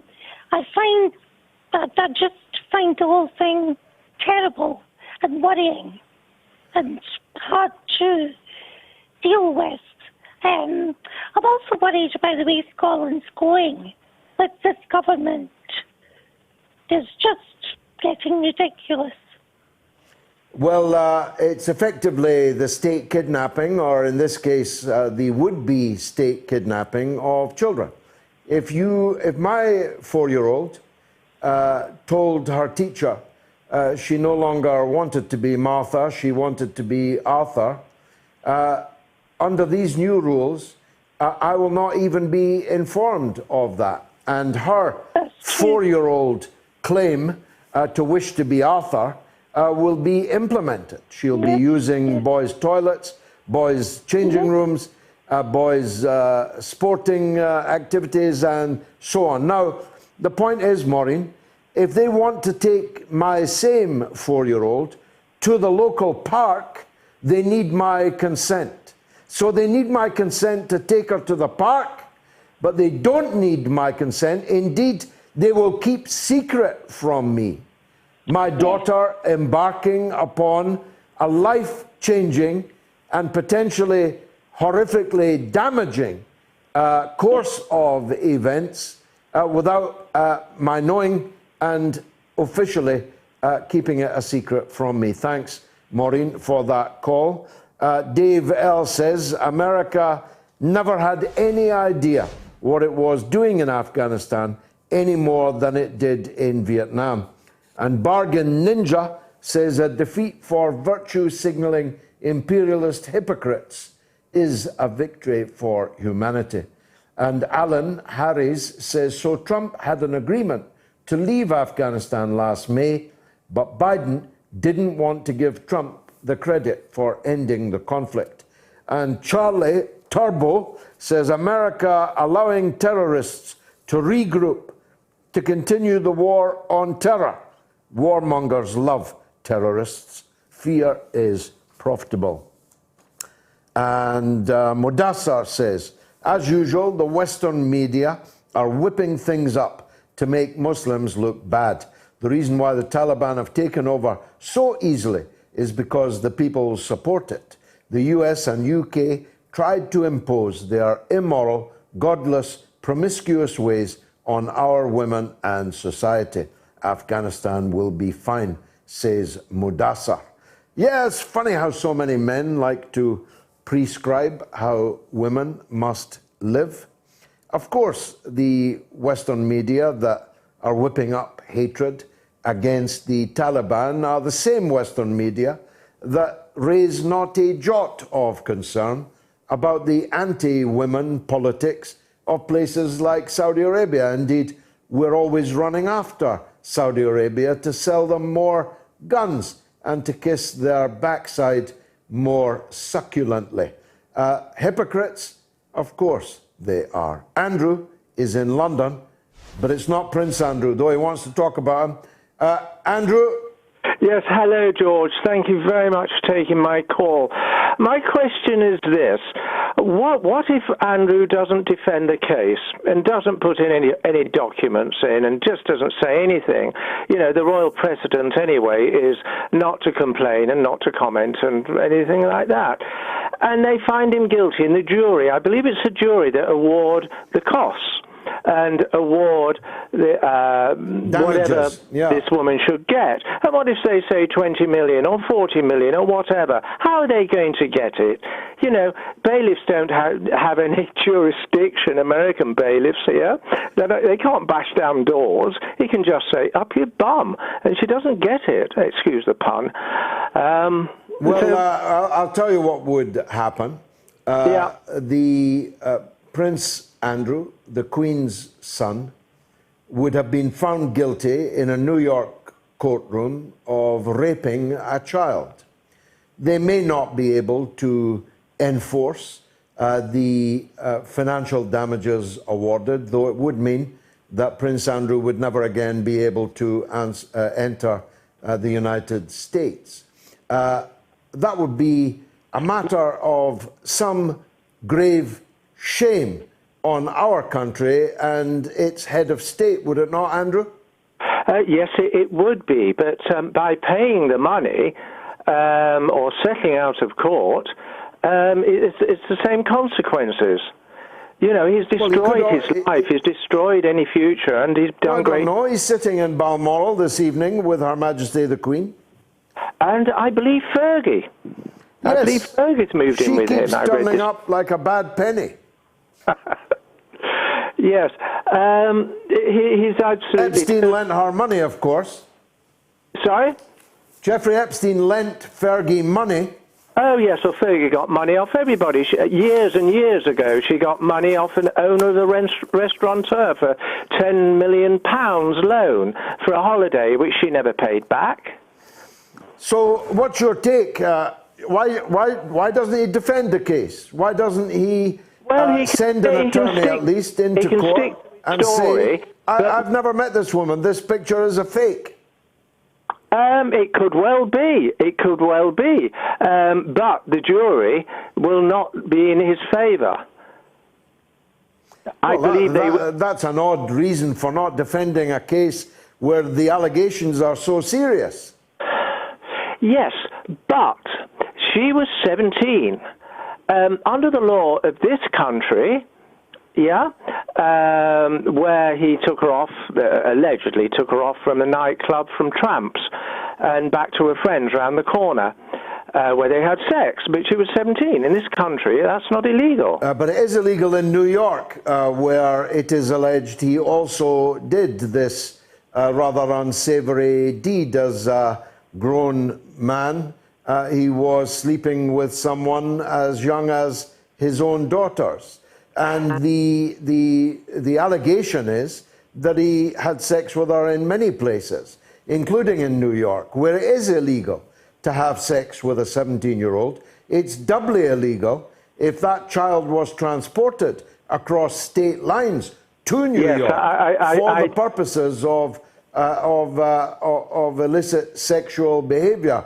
And of course, it's even illegal in Britain if he knew that she was a minor in the United States and had been illegally transferred. Right. But he's not charged in Britain. He's charged in America. Yes, but as he's ruined his life and put a huge blot upon the royal family, why pay the money?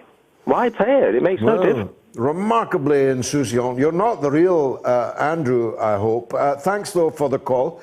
Richard is in Manchester. Let's hear from him. Go ahead, Richard. Hello, George. Thank you very much indeed. A great show, and thanks for everything that you're saying about Afghanistan. Thank you. You yourself were fired by the Labour government under Blair for opposing the Afghanistan war. Yeah. And then, of course, the decision, as I understood it, to join America on lies that Iraq had weapons of mass destruction. They then come to the conclusion after the Iraq War, as you put into the film, The Killing of Kelly, that was the sort of final action that speeded us to go to Afghanistan. Yeah. And as I understand it, in a book by Robert Croft, Blair was asked, we can now, it's all over, the Iraq War. And he said, no, we're now going into Afghanistan, without, as I understand it again, any reference to anybody, any government, or anything. Do you know anything about that, George, please? Well, they were determined upon war immediately that 9/11 occurred, but not war against the country from which the mass murderers on 9/11 had come, namely Saudi Arabia. On the contrary, as Michael Moore's great film Fahrenheit 9/11 showed, on the contrary, the members of the Saudi royal family were literally rounded up by US officials when no one else was allowed to fly, and fly out of the United States, including members of Osama bin Laden's family.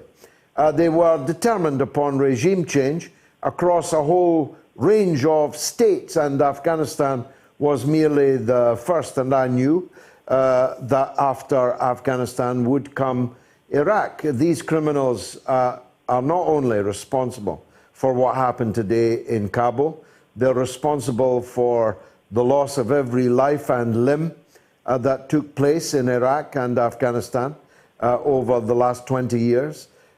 In the case of Afghanistan, the last 18 years in the case of Iraq. I saw a tweet from a man that lost both of his legs, a British soldier who'd been sent on a pack of lies to Afghanistan, where he lost his friends and he lost his legs. And he's asking this evening on Twitter, was it all for nothing? And he's reached the melancholy conclusion that yes, indeed it was. Thanks for mentioning my film, Richard. The DVD supply has been resupplied, and right at this moment, my good wife, Gayatri, is stuffing envelopes in Scotland. So your DVD, if you've ordered one, is in the post or about to be. Thank you very much indeed for your patience. Now, which well-known film was released this week? No, it's Bill Clinton, isn't it? On this day, in which year did Bill Clinton admit his affair with Monica Lewinsky? A, 1996, B, 1997, C, 1998. Answers after the break. Radio Sputnik.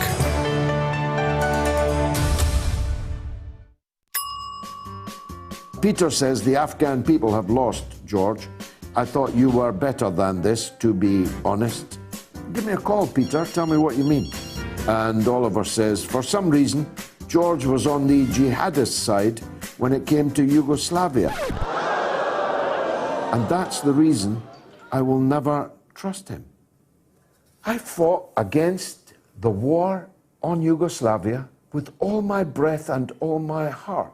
Me and Tony Benn and Jeremy Corbyn and others were practically the only people in this country opposing the war on Yugoslavia, the destruction of Yugoslavia.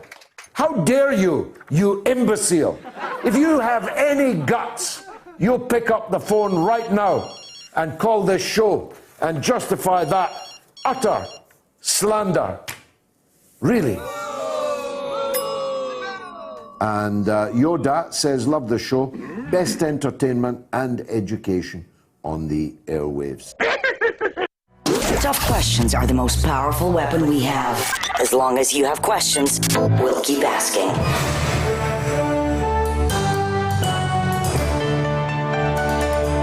Radio Sputnik. Telling the untold. Bill Clinton finally confessed on this day in 1998. He did, after all, have sex with that woman. Now, this is, I think, the email of the night. It's from someone who calls himself Malachite. Dear George, you will probably disagree with me on this because you are a woken lefty. Long time since I've been called that. I genuinely believe that we need to send more troops to Afghanistan to end our humiliation and defeat there, and install a leader with guile, integrity, tenacity, and resolve who will kill the terrorists. I think we need to install Tony Blair as the leader of Afghanistan so that Britain and the US can get its way no matter what. How wonderful is that? Kieran is in Sunderland on the gender issue. Kieran, go ahead. Hello there, George. How are you? I'm good. Thanks for calling. What would you like to say? Would you agree that it is the 16 to 24 age group that perpetuates this id-pol kind of thing? 16 to what? 16 to 24, because I think it's driven. It's driven by very young people. Yeah.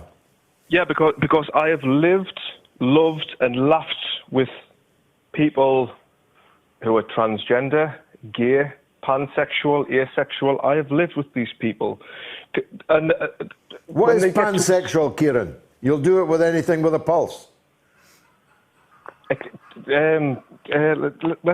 not get offensive. Pansexual basically means you don't care if you love somebody that's gay, that's straight, that's transgender. But you've got to love them. We're not going to get to the 52 different genders kind of thing. Like that doesn't exist. That only exists in the 16 to 24 age range when people are finding their political life, their sexual life, their personal life, they're getting jobs, and it's that age range that is on social media. Yeah. And then when you get to a certain age, and nobody, you come off social media, you understand what your identity is, but it's only the youngsters that seem to think, But I'm sympathetic, Kieran, to that point of view, and I'm fully seized of the fact that there is sexual fluidity openly expressed now in a way that there wasn't when I was young, and I have no animus towards even people that like sex with pans. I just won't allow my 4-year-old or my 7-year-old or my 10-year-old to be filled with this at school. That is a straw man. You show me a single teacher that can teach a 4-year-old child about sex. If you can show me that, I will ring the police before you. Well, you may not be aware. Prove me. Kieran, you may not be aware. Kieran, let me speak. You may not be aware of the story that broke this week. Kieran, please be quiet for a minute.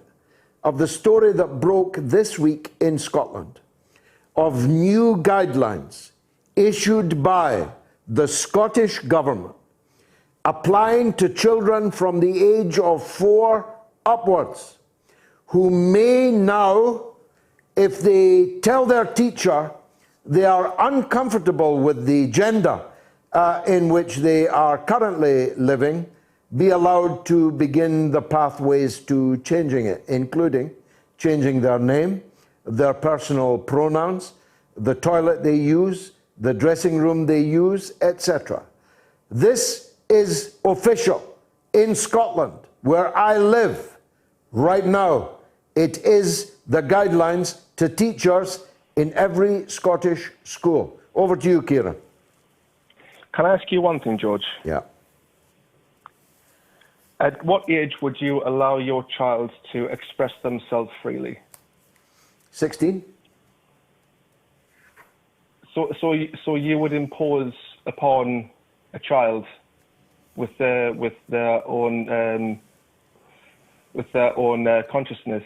You would impose like almost like religiously. You would call. Well, don't say almost like religiously. I am religious, but that's not the reason why I would so impose it. I'd impose it, Kieran. I'd impose it for this reason. My child is too young to decide to smoke, too young to decide to drink, too young to drive a car, too young to vote, too young to do any number of things. And therefore, ipso facto, is too young to decide that though born and brought up as a girl, they now wish to be a boy. Crucify me. Go on. False equivalency, my friends. False equivalency. Why?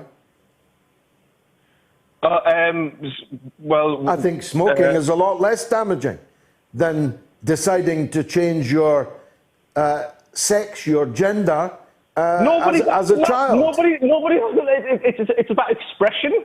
Nobody's asking your child to express to smoke a cigarette.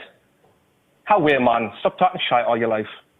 Kieran, apart from swearing on the air, is this big round Sunderland way? Are you a spokesman for the Mackhams on this, do you think?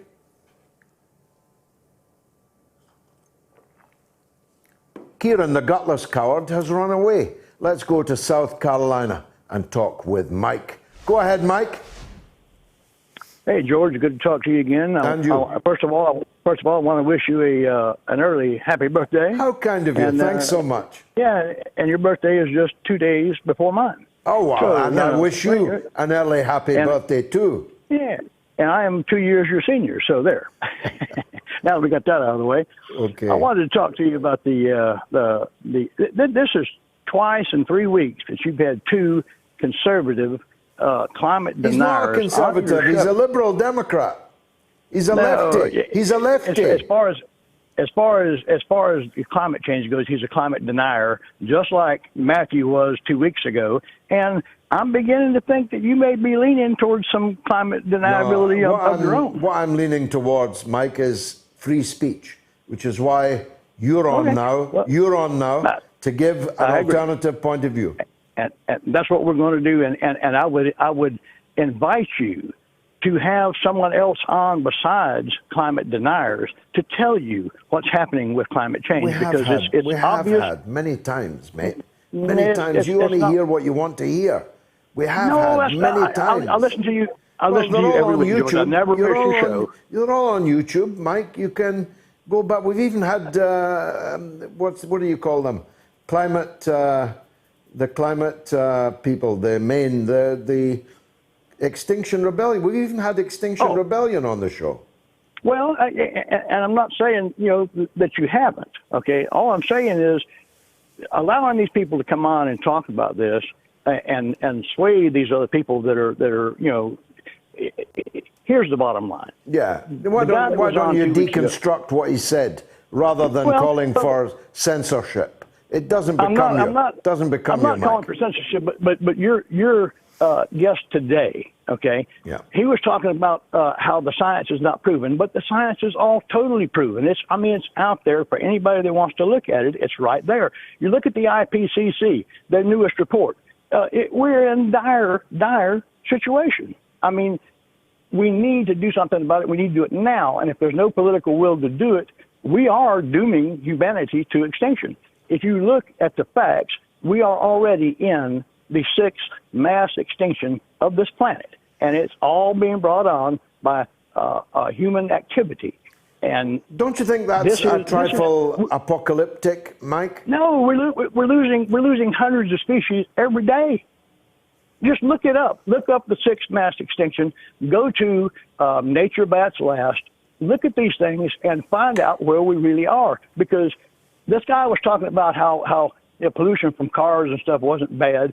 Listen, not just carbon dioxide, but carbon monoxide kills so many people in this world every year. I mean, it's happening. All of these cases. You remember back when they took lead out of gasoline? You remember that? Yeah. Do you know how many kids and stuff we damaged irreparably from lead poisoning? Yeah. Okay. I'm against lead petrol. I'm quite content with electric cars. I've driven them. Let me tell you something. The carbon monoxide. Let me tell you something, Mike. Not only is Lembit Opik not a conservative, he would be thought in Britain to be something of a loony lefty. He's a liberal MP, or was a liberal. He's probably neoliberal. No, he's proper. Yeah. He's proper, hanging out there, liberal. He's the most liberal guy you could possibly imagine. If this wasn't a family show, I'd tell you all the ways in which he is as liberal as can be. I'm going to tell you something else, Mike. Until he started speaking, I did not have the faintest idea that he would take the line that he did. I assumed, because he is something of a loony lefty, he'd be taking exactly the same view as you. I mention this because I hate it when people impute false motive to me or the show. I had no idea he took the line on climate change that he does. I imagined it would be the absolute opposite. Let's go to Anthony. Let's go to Anthony in Detroit, because I'm offended with Mike's allegations. Anthony in Detroit, welcome. Hey, what's going on, George? Thanks for taking the call. Welcome. I hate to say, the guy who got his legs blown off, it was worse than for nothing. It was a hoax. It was a sham. I know you're no stranger to this topic. Mm-hmm. You know, a 9/11, a total sham. So we gotta start there. We can't have this conversation about Taliban or none of that without the hoax of 9/11. It has to be front and center. Coming up 20 years. In what way was it a hoax? A lot of people lost their lives. No doubt. It was a sickening event, but it was a hoax in that it made it look like Taliban and other people did it. But you saw that, No, I think that's an important point you're making, Anthony. The last people in the world that did it were the Taliban. The Taliban are a nativist organization. They wanted to, and now presumably will again want to, run their own country. They were not remotely concerned with the length of girls' skirts in Copenhagen. It was bin Laden, a Saudi, and 11 out of 19 Saudis that carried out the mass murder on 9/11. Now, but my problem is I have a problem with the plane story too. I honestly have problems with I saw it, didn't you? I saw them hitting the Twin Towers, didn't you? No, I believe they were planes, but I believe maybe they were remotely flown or something of that nature. Yeah, I really do. Yeah, I just think that's all barking mad, Anthony, but thanks anyway. Phil is in Bristol. Let's hear from Phil. Yes, hello, and thanks so much for bringing up the South Socialist Revolution in Afghanistan in 1978 that brought in women's rights, and women could wear what they wanted. There's all kinds of photographs online of showing women wearing, normal clothes, and we've forgotten that, and the CIA came in and... When you say normal clothes, Phil, you mean Western clothes? Oh, sorry. I apologize. Yes, of course. Yeah, okay. So the point I want to make is this mythology that suddenly, out of the blue, the Taliban have swept over the country, and wow, we're so surprised. The media's taken this up, and the fact is that if the Taliban had not been powerful and had not taken over territory, they would have never negotiated with the Taliban in the first place. And so it shows that the strength of the Taliban was like years ago where they were having negotiations, having to sit down with the Taliban. Where was the Afghan army when the Taliban took over territory years ago and kept on taking over more and more territory incrementally over the years until we're at the place now? And they're acting all surprised in the media. I don't understand. Well, I think that's a brilliant call, and I'm grateful for it. We were lied to about any number of things. We were lied to that all the blood that we spent, all the treasure we expended, was being used to build a modern Afghan state with a modern and powerful army. We were not. We were bloating the profits of the military-industrial complex and literally filling the cash bags of the corrupt tyrants that we installed in power in Afghanistan. We were told that there was an Afghan government, but as I've said for 20 years now, the Afghan government's writ does not run outside of the congestion charge area of the Green Zone in Kabul. And the minute that foreign soldiers leave will be the minute that the resistance to them, in this case, largely, though not exclusively, calling themselves the Taliban, which means the students. Talib means student in Arabic. They will take power as soon as the Western forces leave. We were lied to systematically by our media, by our politicians, that A, the invasion of Afghanistan was the right thing to do. The occupation of it for 20 years was moreover the right thing to do. And lastly, that when we ended it, there would be an Afghan state left extant as soon as we departed. All of these were bright, shining lies. Phil, thanks for a wonderful call. Let's get the 9 o'clock news with Jamie Lowe. The mother of all talk shows. The only education you can get for free. Radio Sputnik. We speak your language. Find us at SputnikNews.com.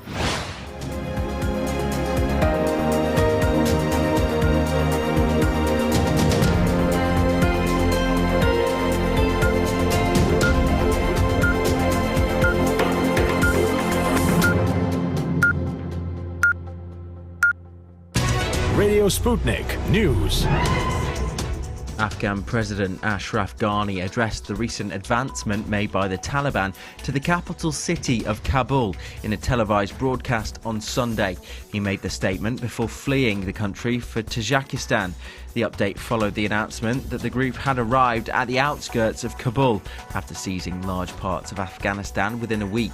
President Ghani flew out of the country, two officials told the Associated Press news agency, speaking on the condition of anonymity because they were not authorised to brief journalists. Local media reported that Ghani left for Tajikistan. The Taliban, which for hours had been on the outskirts of Kabul, announced soon after that they would move further into the city, gripped by panic throughout the day as helicopters raced overhead to evacuate personnel from the US Embassy. Smoke rose near the compound as staff destroyed the important documents. Several other Western missions also prepared to pull their people out. Civilians, fearing that the Taliban could reimpose the kind of brutal rule that all but eliminated women's rights, rushed to leave the country as well, lining up at cash machines to withdraw their life savings. The desperately poor, who had left their homes in the countryside for the hoped for safety in the capital, remained in their thousands in parks and open spaces throughout the city. Afghanistan's acting defence minister, General Bismillah Khan Mohammadi, said the capital was secure despite reports of the Taliban entering Kabul on Sunday. Kabul is secure. Your security and defence forces are committed to their promise of defending Kabul, he said. International forces are ready to provide whatever help to the Afghan security forces, said Mohammadi. Everyone is ready to defend Kabul. Just some enemies of Kabul are trying to spread propaganda in order to make people lose confidence, he concluded. Earlier on Sunday, it was reported that Taliban forces were at the outskirts of Kabul after seizing large parts of Afghanistan within a week. The recent Taliban offensive follows the US and other NATO forces' ongoing withdrawal from the country. Scenes now of the aftermath of the magnitude 7.2 earthquake that struck Haiti, which included a hotel levelled to the ground and scores of injured. As seen in Les Cayes on Sunday, footage shows the hotel, Le Maniguer, reduced to rubble and injured people, including children, being treated outside the Al-Fatima hospital. At least 724 people were killed and around 3,000 were injured after an earthquake hit the country's southwest on Saturday morning. The quake comes over a decade after a disastrous 7-magnitude shock in 2010 that struck closer to the country's capital of Port-au-Prince, killing an estimated 220,000 people. Ariel Henry, the country's Prime Minister, said on Saturday that local hospitals, particularly in the city of Les Cayes, were overwhelmed with wounded and fractured people. More than 300 firefighters and 21 aircraft fought against the flames on Saturday night and in the early hours of Sunday in an attempt to control the wildfire in Azuba. The fire, apparently caused by a lightning strike, began at 8:30 p.m. local time, after which air and ground means were sent to fight the flames. The fire started late in the afternoon, almost sunset, so airplanes have barely been able to discharge water over it, explained a firefighter, adding that it evolved rapidly due to the high availability of wood and the low humidity that we have suffered during these 3 days. The virulence of the fire forced the residents of Castellón municipality to be evacuated preventively in the middle of the night before being relocated to the neighbouring towns of Soneja and Sot de Ferrer. 8 people were killed and dozens were injured when a bus rolled over the side of a road near the village of Szabadság, about 70 kilometres west of Budapest on Sunday. The bus, registered in Hungary, which was carrying around 50 passengers, is believed to have struck the side of a bridge overlooking the road. 2 people were reportedly seriously wounded, while 46 others received light injuries.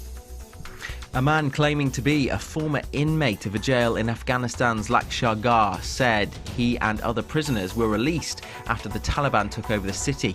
He was seen greeted by friends and relatives, waving the white flags of the group and the Chaman border crossing between Pakistan and Afghanistan. Lakshgar is one of the provincial capitals that were seized in Taliban's swift offensive earlier in the week.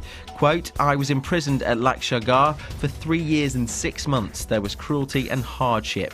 There was oppression on the part of Afghan government," said alleged former inmate Saifullah, who added, "I am very happy that the government of the Islamic Emirate has come." The recent Taliban offensive has been triggered by the US and other NATO forces' ongoing withdrawal from the country. President Joe Biden announced earlier in July that all US troops were to withdraw from Afghanistan by August 31st, just before the 20th anniversary of 9/11. And finally, around 1,000 people cycled naked in the streets of London for the annual World Naked Bike Ride on Saturday to raise awareness towards climate change and the overuse of fossil fuels. Small groups coming from different parts of the UK merged in the city centre and rode their bicycles in an organised and peaceful protest against the fossil fuel industry and for the rights of bike riders. Quote, "We're breathing in the fumes, we're getting hit by cars and everything, so we want more space to move around freely in a healthy environment," said Tony, a cyclist who participated in the ride. Held each year since 2004, the World Naked Bike Ride is a clothing optional ride in which participants usually cycle naked to send a message in favour of a cleaner world.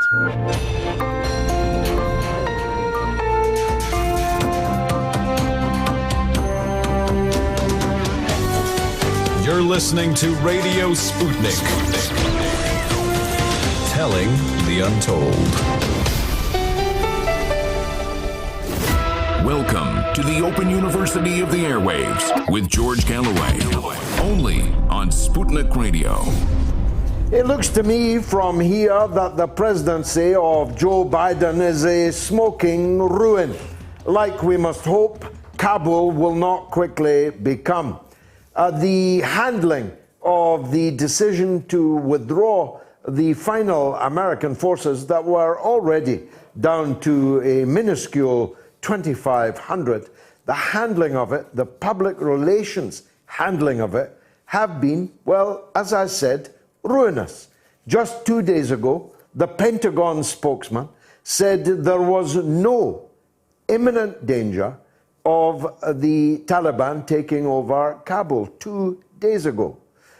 President Biden himself said there was no reason at all to worry about the Taliban taking Kabul and that they had at least 90 days, perhaps as much as a year, in which they can hold out.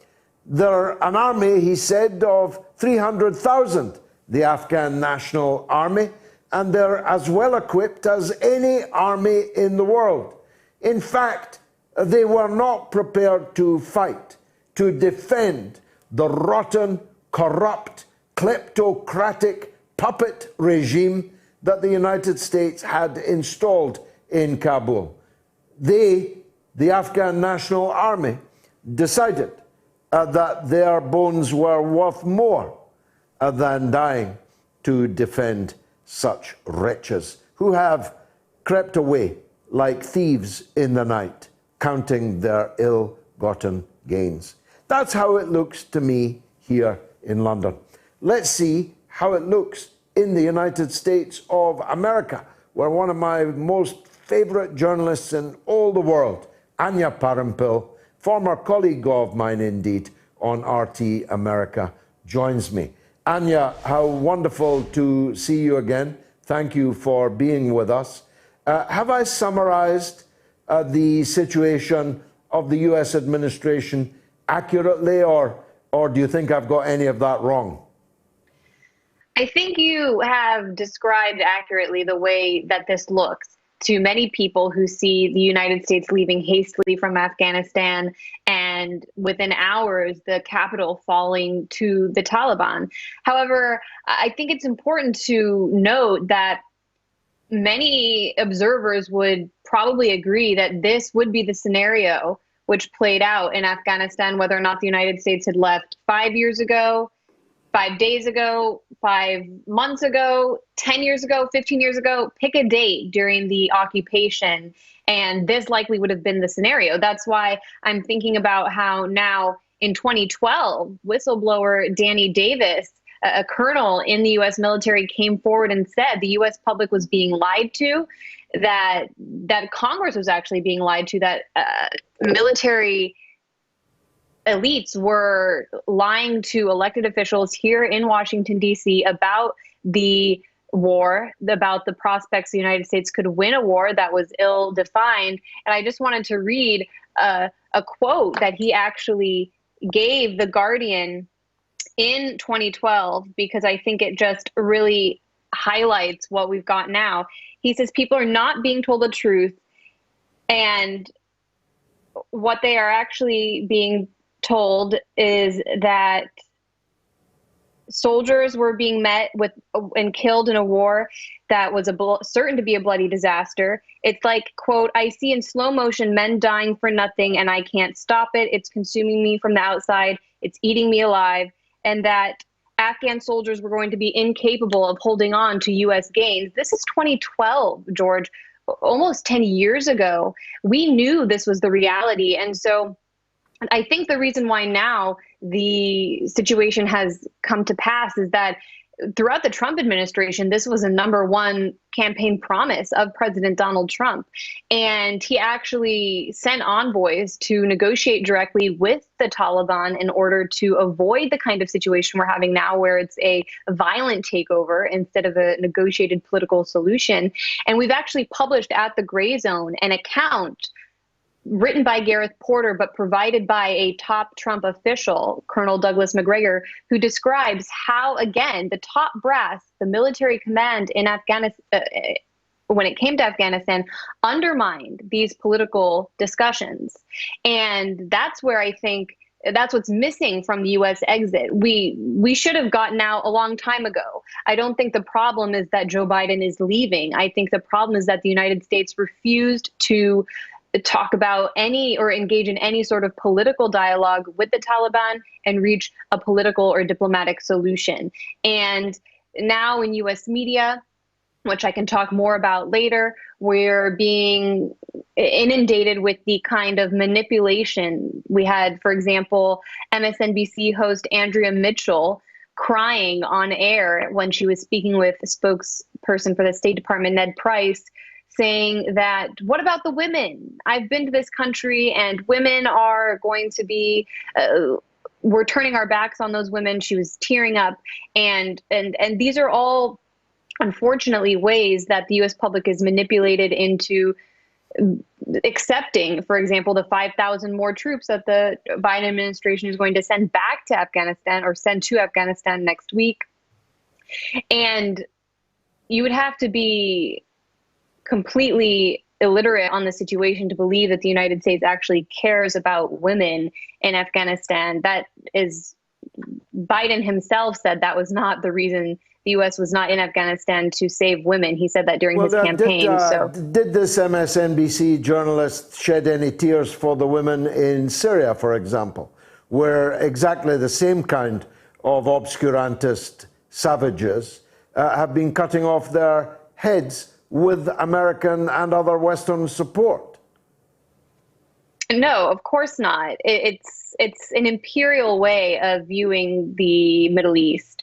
And I wanted to turn attention also, since you were curious about how the U.S. press is covering this, I have the New York Times here as well as the Washington Post. And on the cover of the Washington Post today, there is a story that reads that the U.S. warrior class is experiencing went from hubris to humiliation in Afghanistan.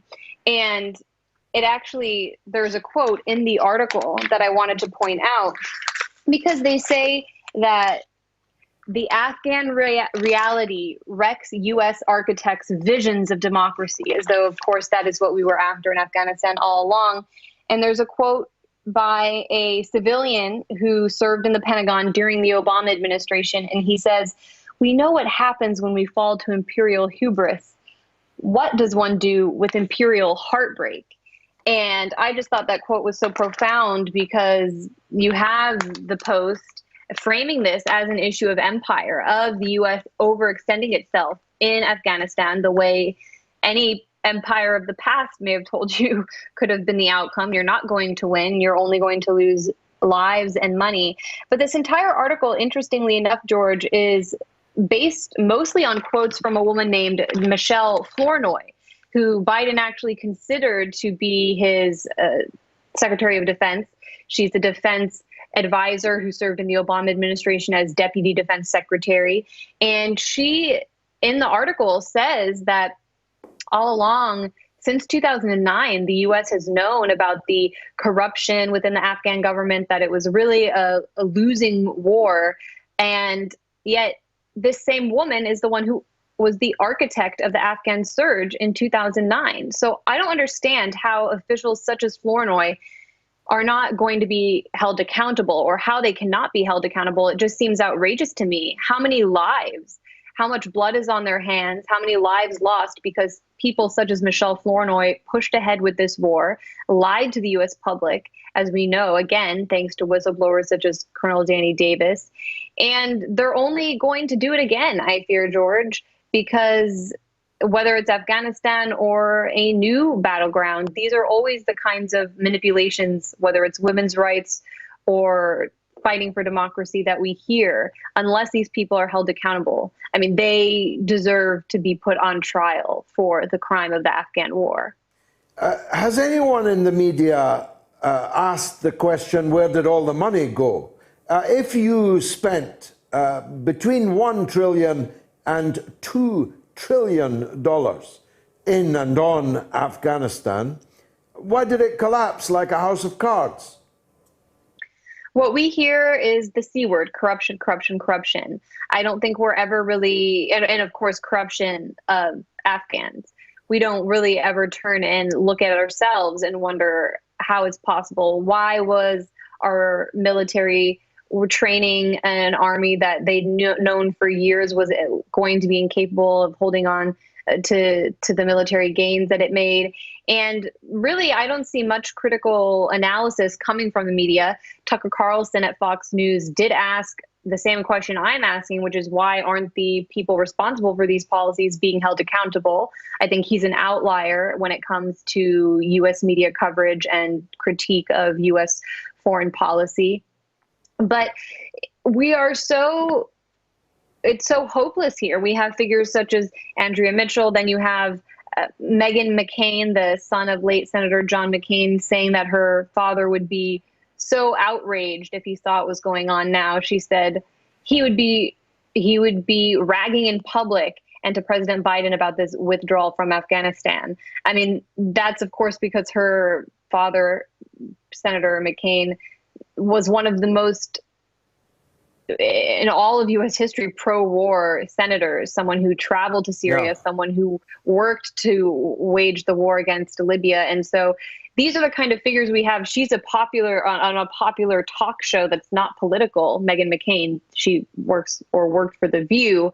And so if those are the kind of people who permeate throughout U.S. culture and media, I just don't think we're going to get critical analysis. Of course, a lot of profits were made by the military-industrial complex. A lot of the top brass in the military that were sabotaging Trump's attempt to bring the war to an end that you talked about earlier. All that equipment, all those weapons are now in the hands of the Taliban. What could possibly go wrong? Again, it's not surprising when you just consider that from the very beginning, all along, the United States directly created the conditions through which the Taliban came to be, through its support for the Mujahideen during the wars in the 70s and the 80s against the Soviet Union. Actually, as my husband, Max Blumenthal, wrote about in his book, The Management of Savagery, the U.S. actually went to Kabul and recruited the most extreme Islamist elements in the Afghan opposition in order to fund them and have them lead the war against the Soviet Union. And of course, at that time, he pointed out that women living under the Soviet allied government were saying, what's going to happen to us if these people are going to take over the country? And we've seen how ugly that reality is. So really, no commentator based in the United States has the right to claim they care about women, or that they're surprised that these guns are ending up in the Taliban's hands. We helped create the Taliban through the war against the Soviet Union, and through the instability in the 1990s, the support for various warlords, which ultimately let bin Laden come into the country.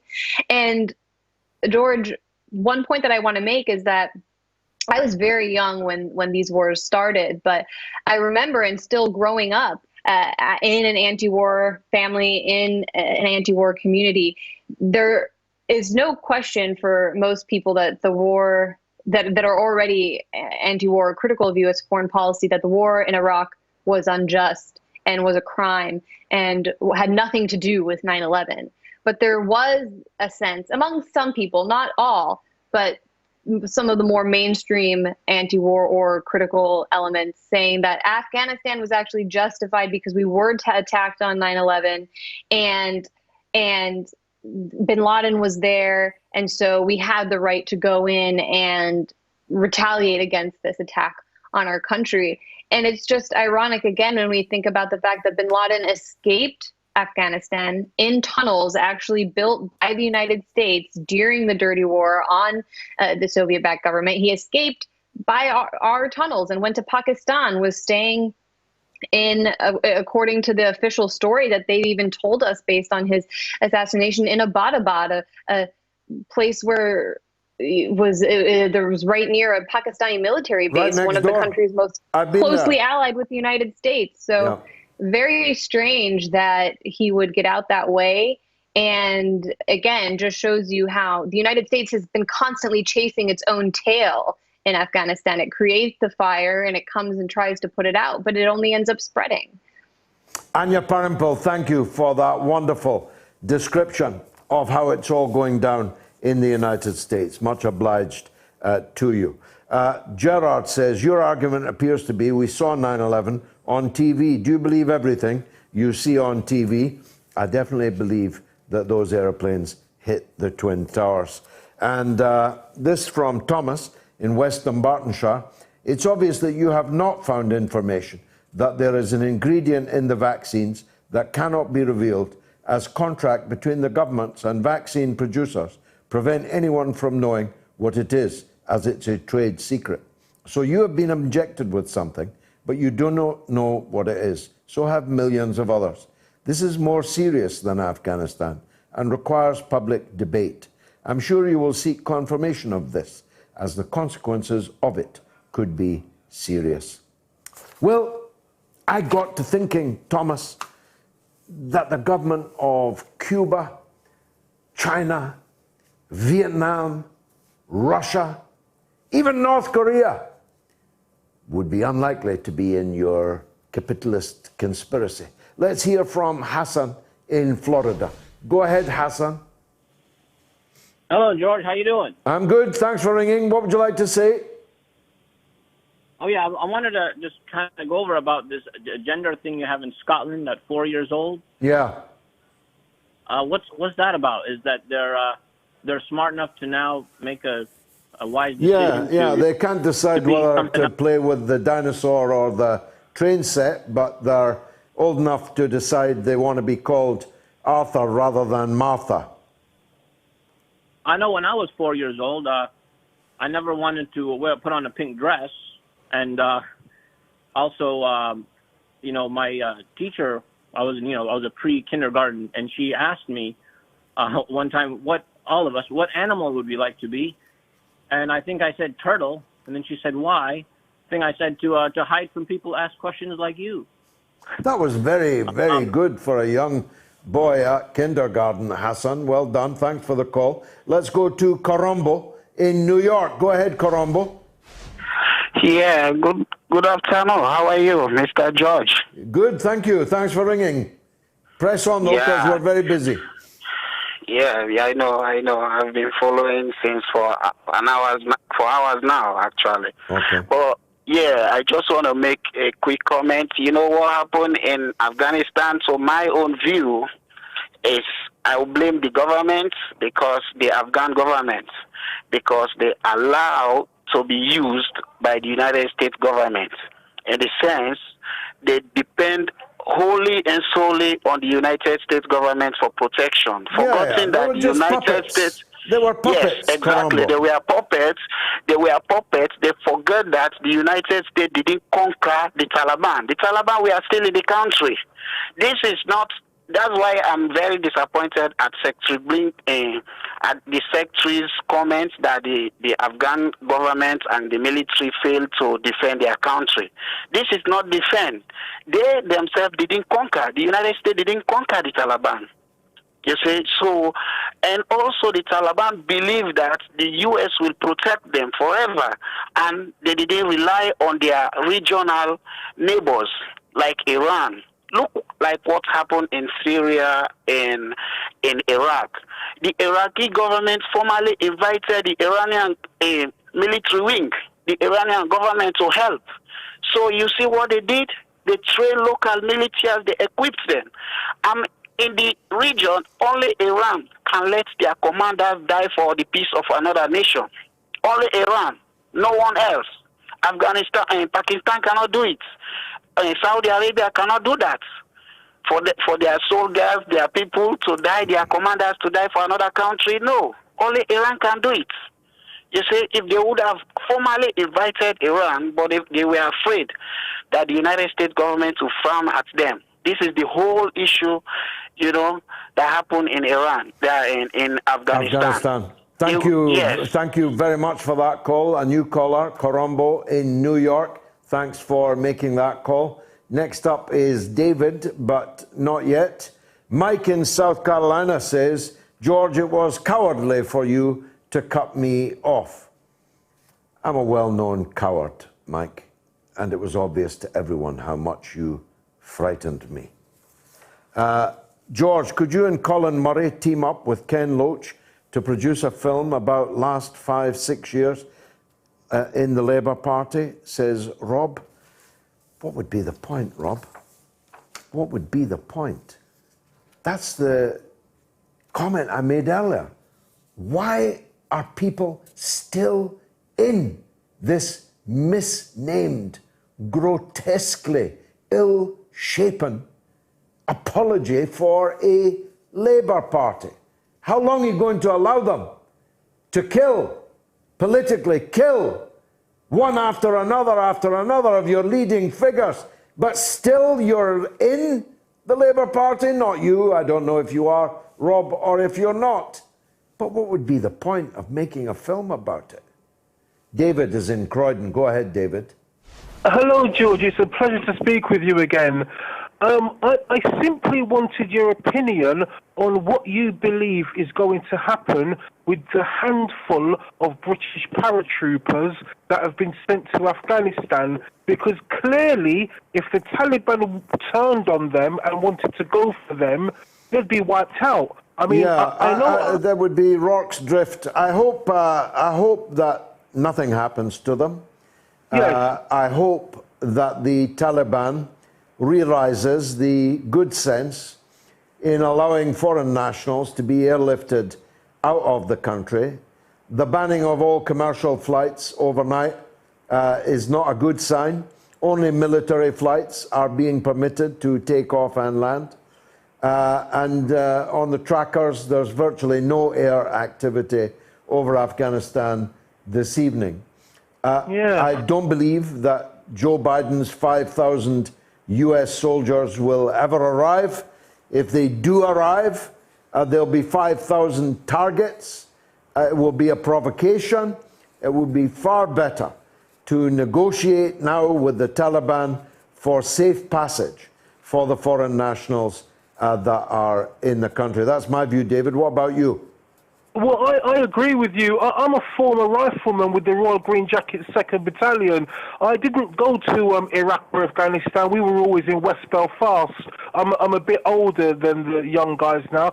But if I received an order to accompany only 600 guys out to Afghanistan, I wouldn't have gone. I would have disobeyed the direct order and gone to military prison.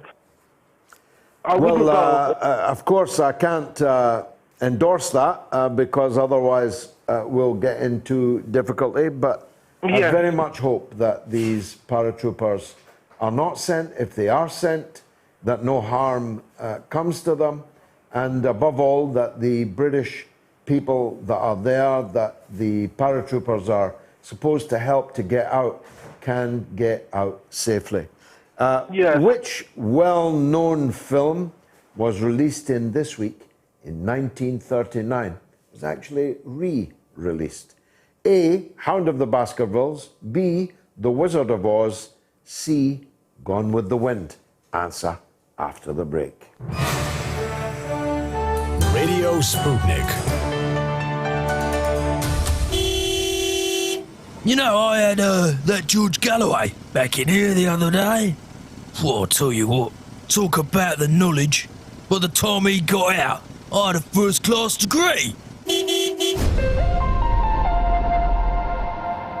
We are talking 24 hours a day, 7 days a week. You are listening. We give you the most essential out of the endless information space. Radio Sputnik, telling the untold.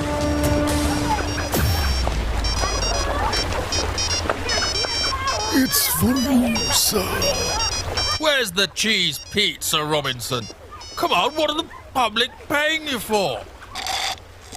Oh, and get another virgin colada while you're there. There's a good chap.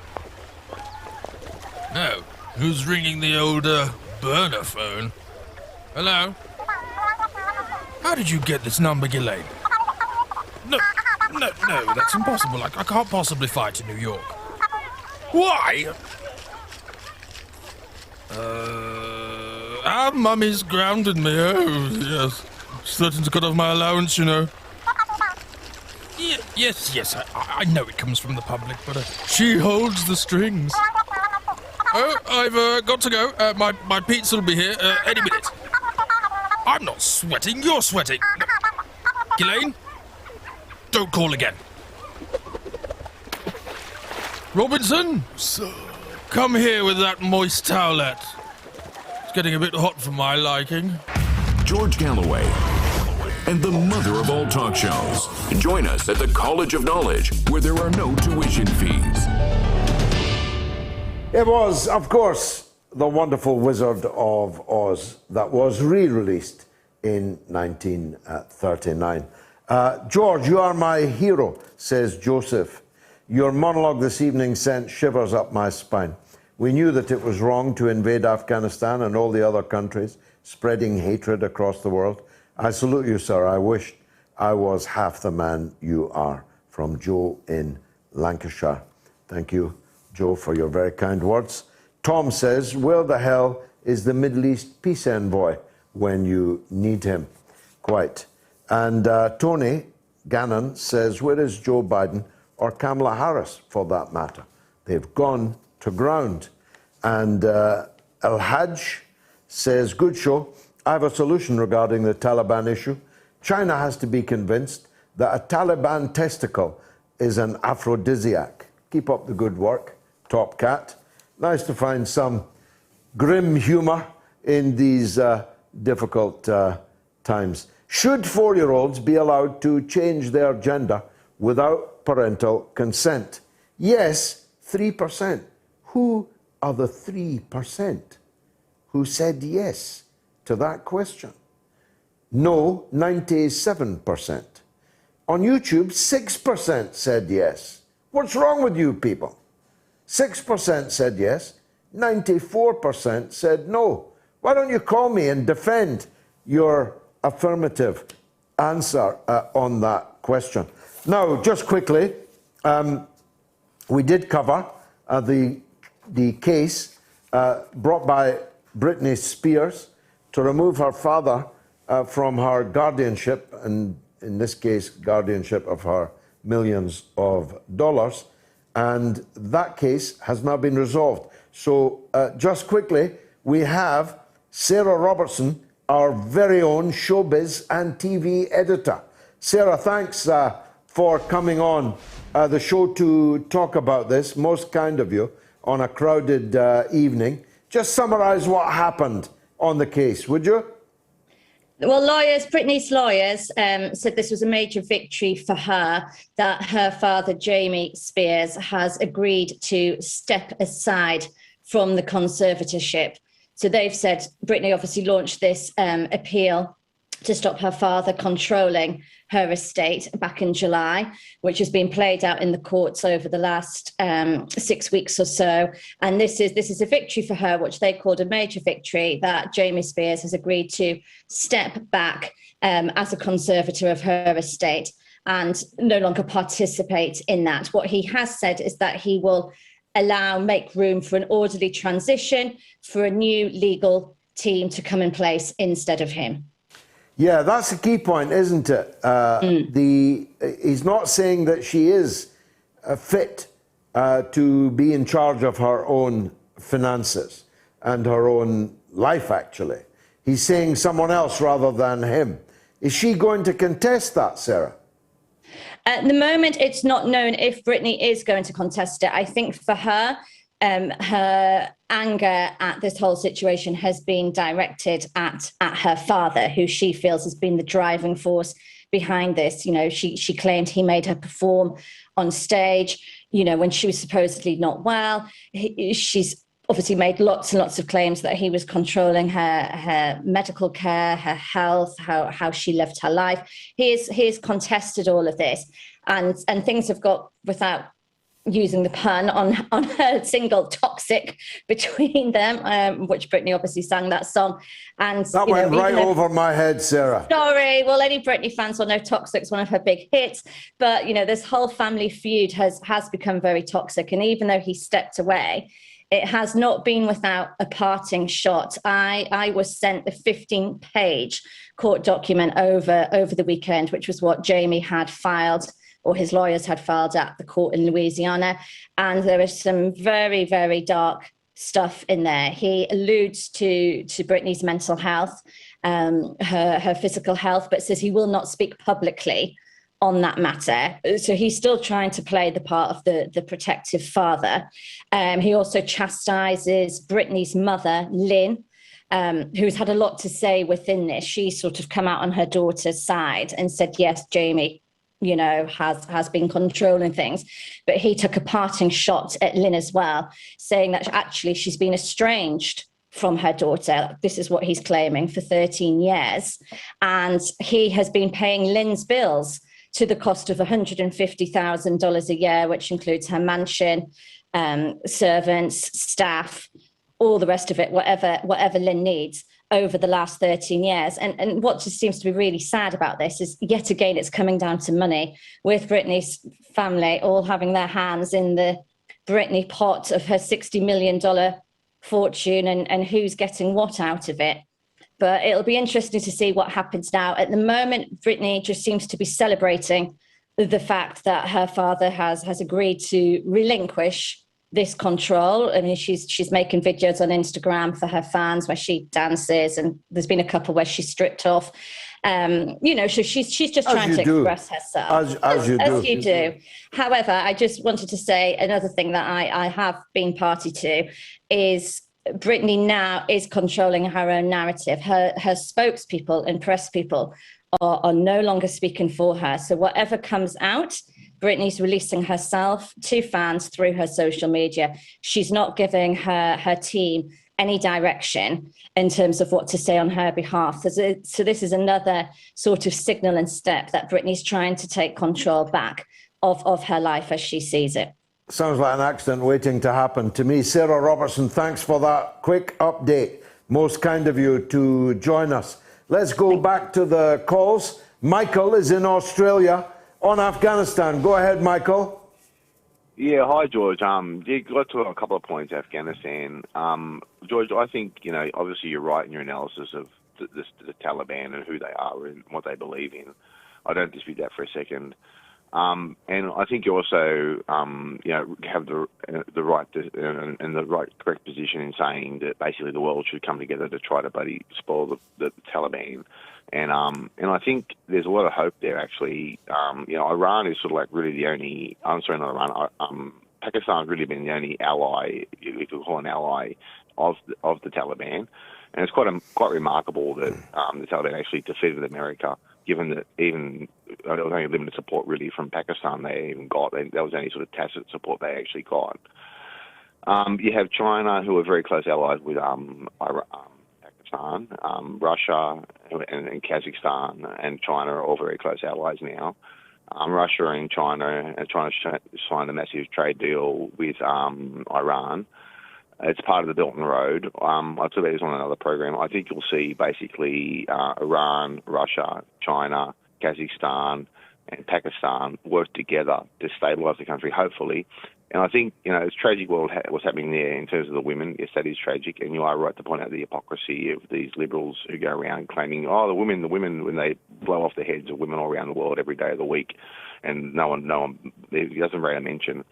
But I think the key, and it's been proven throughout history, to empowering women is through economic and education. And as women become needed in the workforce, as they will in Afghanistan if it develops economically, they will gain access to education just through the pure fact they need to be educated to participate in certain fields and jobs.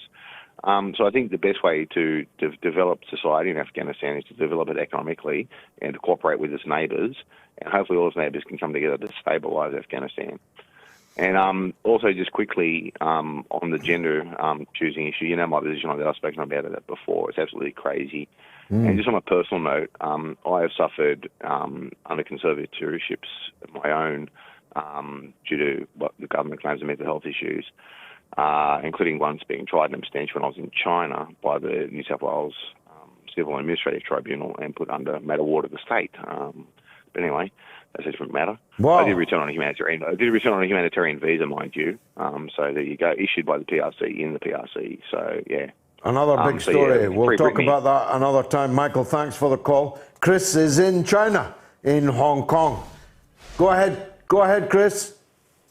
I am, George. How are you this evening? Fantastic barnstorming opener, sir, tonight. I knew you'd crack it. Thank you. I knew you'd crack it. Thanks. Look, You've covered so much. Of course, I'm opinionated, usually informed as well, by the way. Little concern on the global warming matter with our one ex-Liberal MP. I'm afraid. Yeah, from I was quite surprised at the line that he took, I must say. No, it's always good to muddy the waters, sir. If you can't face down your critics, you can't have an opinion, can you? Let's be honest about it. Yeah. Yeah, well, So there we go. all However, opinions are welcome, Chris. All. However, let's get on to the disgraceful conduct of the Labour Party against a national treasure, a BAFTA award-winning director who has covered social issues in the UK since the 60s, Ken Loach. How much lower does the Labour Party get? I think they'll get lower yet, Chris. I think there's no depth to how low they can go. Ken Loach is a national treasure. I preferred his earlier work myself, but there's no doubt that he's an adornment to British civil society, even if he wants to break up Britain by supporting Scottish independence. But the idea that he should be kicked out of the Labour Party, a Labour Party in which Tony Blair is still welcome, that the gang that brought us the Iraq and the Afghan invasions can still be in the Labour Party, while someone like Ken Loach is kicked out of it, is simply monstrous. But my question, Chris, is why would you want to be in Keir Starmer's Labour Party?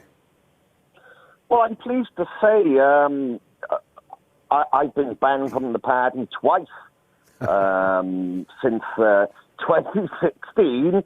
The first ban, allegedly, I was they didn't like me being a bit of an ecologist, and the second ban was a critique I made of Kinnock, who, of course, I was born and bred, raised in Torvine. Kinnock was just over the valley in reality. The party didn't like what I had to say about Kinnock, which is a view shared by many, many people in South Wales. The guys at I'm sure, Chris, that is true. But don't repeat them. Don't repeat them now. Yeah, don't repeat anything now about Kinnock. Go ahead. May I just add one other matter on Afghanistan? Yeah. It relates very much to Torvine. A lot of squaddies were recruited from South Wales, saw action in Afghanistan. One of my friends from school, her daughter married a veteran of Afghanistan. He left his hand there. And like many others, I would want answers from Blair. For what reason did that man lose his hand? Very powerful. Very powerfully put. Very powerfully put, Chris. Yeah. Thank you. Thank you for doing so. David is in Glasgow on the same subject. Go ahead, David. Yeah, hi, George. How are you doing? Good, thanks. Good, man. I was wanted to ask your thoughts and your opinions on why is it like Afghanistan is like so important geopolitically? Like it seems like I've never really understood that, but I think you've got some insight into that. It's purely, it was historically purely its geographical position. The British Empire in India was the jewel in the British imperial crown. The Russians wanted to get their hands on it in the 19th century and even before. It is cheek by jowl with the former USSR, with the People's Republic of China, with the Islamic Republic of Iran, with Pakistan, which has a deep conflict with India over Kashmir. So it was strategically extremely important. But in recent times, it has been discovered to be the site of undreamt of treasures, of rare earth minerals, and the kind of things that we need for our phones and for all kinds of new scientific, lithium, electric cars, all of that is to be found in abundance in Afghanistan, which adds to its geostrategic importance, geographically speaking. Last word to you, David. Thanks. That's interesting, insight. I've always been a bit perturbed or why there's such so many interesting, so many empires.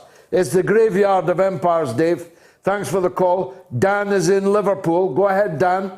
Hello, fella. You know what? You just stole my, in fact, introduction. It is the graveyard of empires. Sorry, mate. Sorry. And everything you just said is very accurate, actually. I just streamed because, I stream a great documentary called, if I can check again to make sure I don't get this wrong, it was called Bitterly by Adam Curtis. Yeah, very powerful film, yeah. Everybody watch it. It's 2 hours long. Yeah. Just, get your popcorn or whatever. But I would highly suggest it. I just want your thoughts on, is this a wake-up call for not the West in terms of this so-called, inverted commas, intelligence that we clearly failed us for 70 years, since 1955. Do you think this is a wake-up call for the populations of the West? Well, I hope so. It's further proof, Dan, that we're run not by James Bonds, but by Austin Powers. Our military brass are Austin Powers. Our intelligence services are Austin Powers. The intelligence services that told Joe Biden that the Afghan National Army was as strong as any army in the world and could withstand the Taliban for between 90 days minimum and 12 months are Austin Powers. That's the kind of level of intelligence briefing you're going to get from Austin Powers. Okay. Can I, this is slightly personal, but don't take this offensively. I'm not trying to be offensive. When you was in Congress, right, and these, I would say, okay, I need to find a better word instead of the word I want to use. Incredulous people, I would say, instead of the word I want to use, would question you in front of Congress. What was your feeling with these people who think they're smart in terms of their foreign policy ideas and what you went through? Well, it's a long story. We should talk about it when we've got more time. But for me, it was a chance to get up close and personal with power. And there is a special reward in heaven for those that speak the truth in the court of the Sultan. And I was in the court of the Sultan in the presence of American senators. Thanks very much, Dan, for that call. I must get through some social media. Tony says, who on earth was briefing the White House and Downing Street? Shocking intelligence failure in both countries. So much so, Tony, that the British Foreign Secretary was sitting on a beach somewhere overseas. Yeah, I'm not joking. He's had to come back from his holiday to supervise the total collapse of the imperial project in Afghanistan. Peter's in Middlesbrough on Elvis. How could I resist, Peter? Elvis has left the building. How are you doing, George? You okay?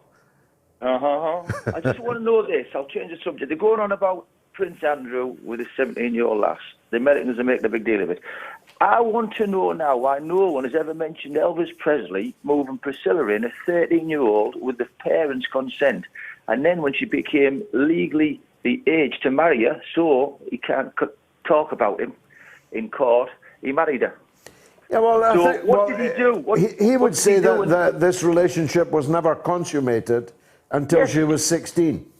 I know, but we all know that's bollocks. Well, I don't know. I wasn't there. I'm surprised you were. I'm surprised you were. Why would he want to move a 15-year-old into his mansion? Come on, be truthful. Well, she wasn't 13 when she moved into his mansion, but you're right. She was 13. How old was she? Hold on. She was 13 when he started dating her with her parents' consent, and it was very, very odd indeed that Priscilla, who's very lovely, it seems. What, 13? No, now that she's very lovely, It's a surprise that her parents let her consort with Elvis. Maybe it was the money, Pete. Well, it was like Michael Jackson. If he lived in a caravan, he knocked on your door and said, "Can your 12-year-old son sleep with me? I'm 50." Yeah. You get locked up. If Elvis knocked on your door and said, "Can I let your 13-year-old move in my mansion?" You smack him in the mouth. But no one ever mentions it because he's a great Elvis. No, it's a perfectly. We all know what he got up to. Perfectly good point. Didn't Jerry Lee Lewis marry somebody at 13? Yeah, well, I don't know. Who's Jerry Lee Lewis? Who's Jerry Lee Lewis? Words I never thought I'd hear. Thanks, Peter. Neil is in Canada. Let's hear from him. Go ahead, Neil. Hi, George. Hi. I'd like to make a couple of comments. One on Afghanistan, one on climate change with regards to all the stories we're hearing out of California. Yeah. My nephew, as a Canadian Armed Forces corporal, went to Afghanistan, and he did 2 tours of duty, and he came back terribly messed up mentally because he had a guy die in his arms, etc., and that's pretty tough for an 18-year-old. Sure. Anyway, the 2 comments he made when he got home that I think might be of interest are, Canada here we're there as peacekeepers. The U.S. are there to fight a war. So why are we the Canadians taking our orders from the Americans? Mm-hmm. Good question. And the other thing he said there are lots of young Canadians dying so the Canadian officers can make big names for themselves. Yeah, I think you shouldn't underestimate the military inertia, the careers that are made amongst the top brass. Neil, you're going to have to call me on climate change next week because we're out of time and there's a legend on the line. It's Norma in Bristol. Norma, welcome. Hello, George. Just quickly, this is about the Taliban. How do you negotiate change with Sharia law, which is what the Taliban believe? Well, they're entitled to have their own law. We've got our own law. Yeah, but it's so cruel. It's cruel. It's cruel. I'm not sure that the occupants of the electric chair in the United States would think it other than cruel. Every country has the right to its own legal system. Afghanistan is a more or less 100% Muslim country. It's entitled to have Muslim law, isn't it? No, but I don't think 2 wrongs make a right. It's not right for somebody who steals to have their hand taken off. I don't think it's right, but then I'm not an Afghan. What right have you got in Bristol to decide what the penal code is in Afghanistan? Because I'm a human being. And Malala, she is the one who was terrorized by the Taliban. Indeed, she was shot in the head, yeah. Yeah, and she's tweeted how worried she is. I mean, I would every right to be worried. She's got every right to be worried. Well, that's what I'm worried. At the end of the day, you can't go around the world reordering it according to our view of things, Norma. I'm surprised that you don't seem to have grasped that point.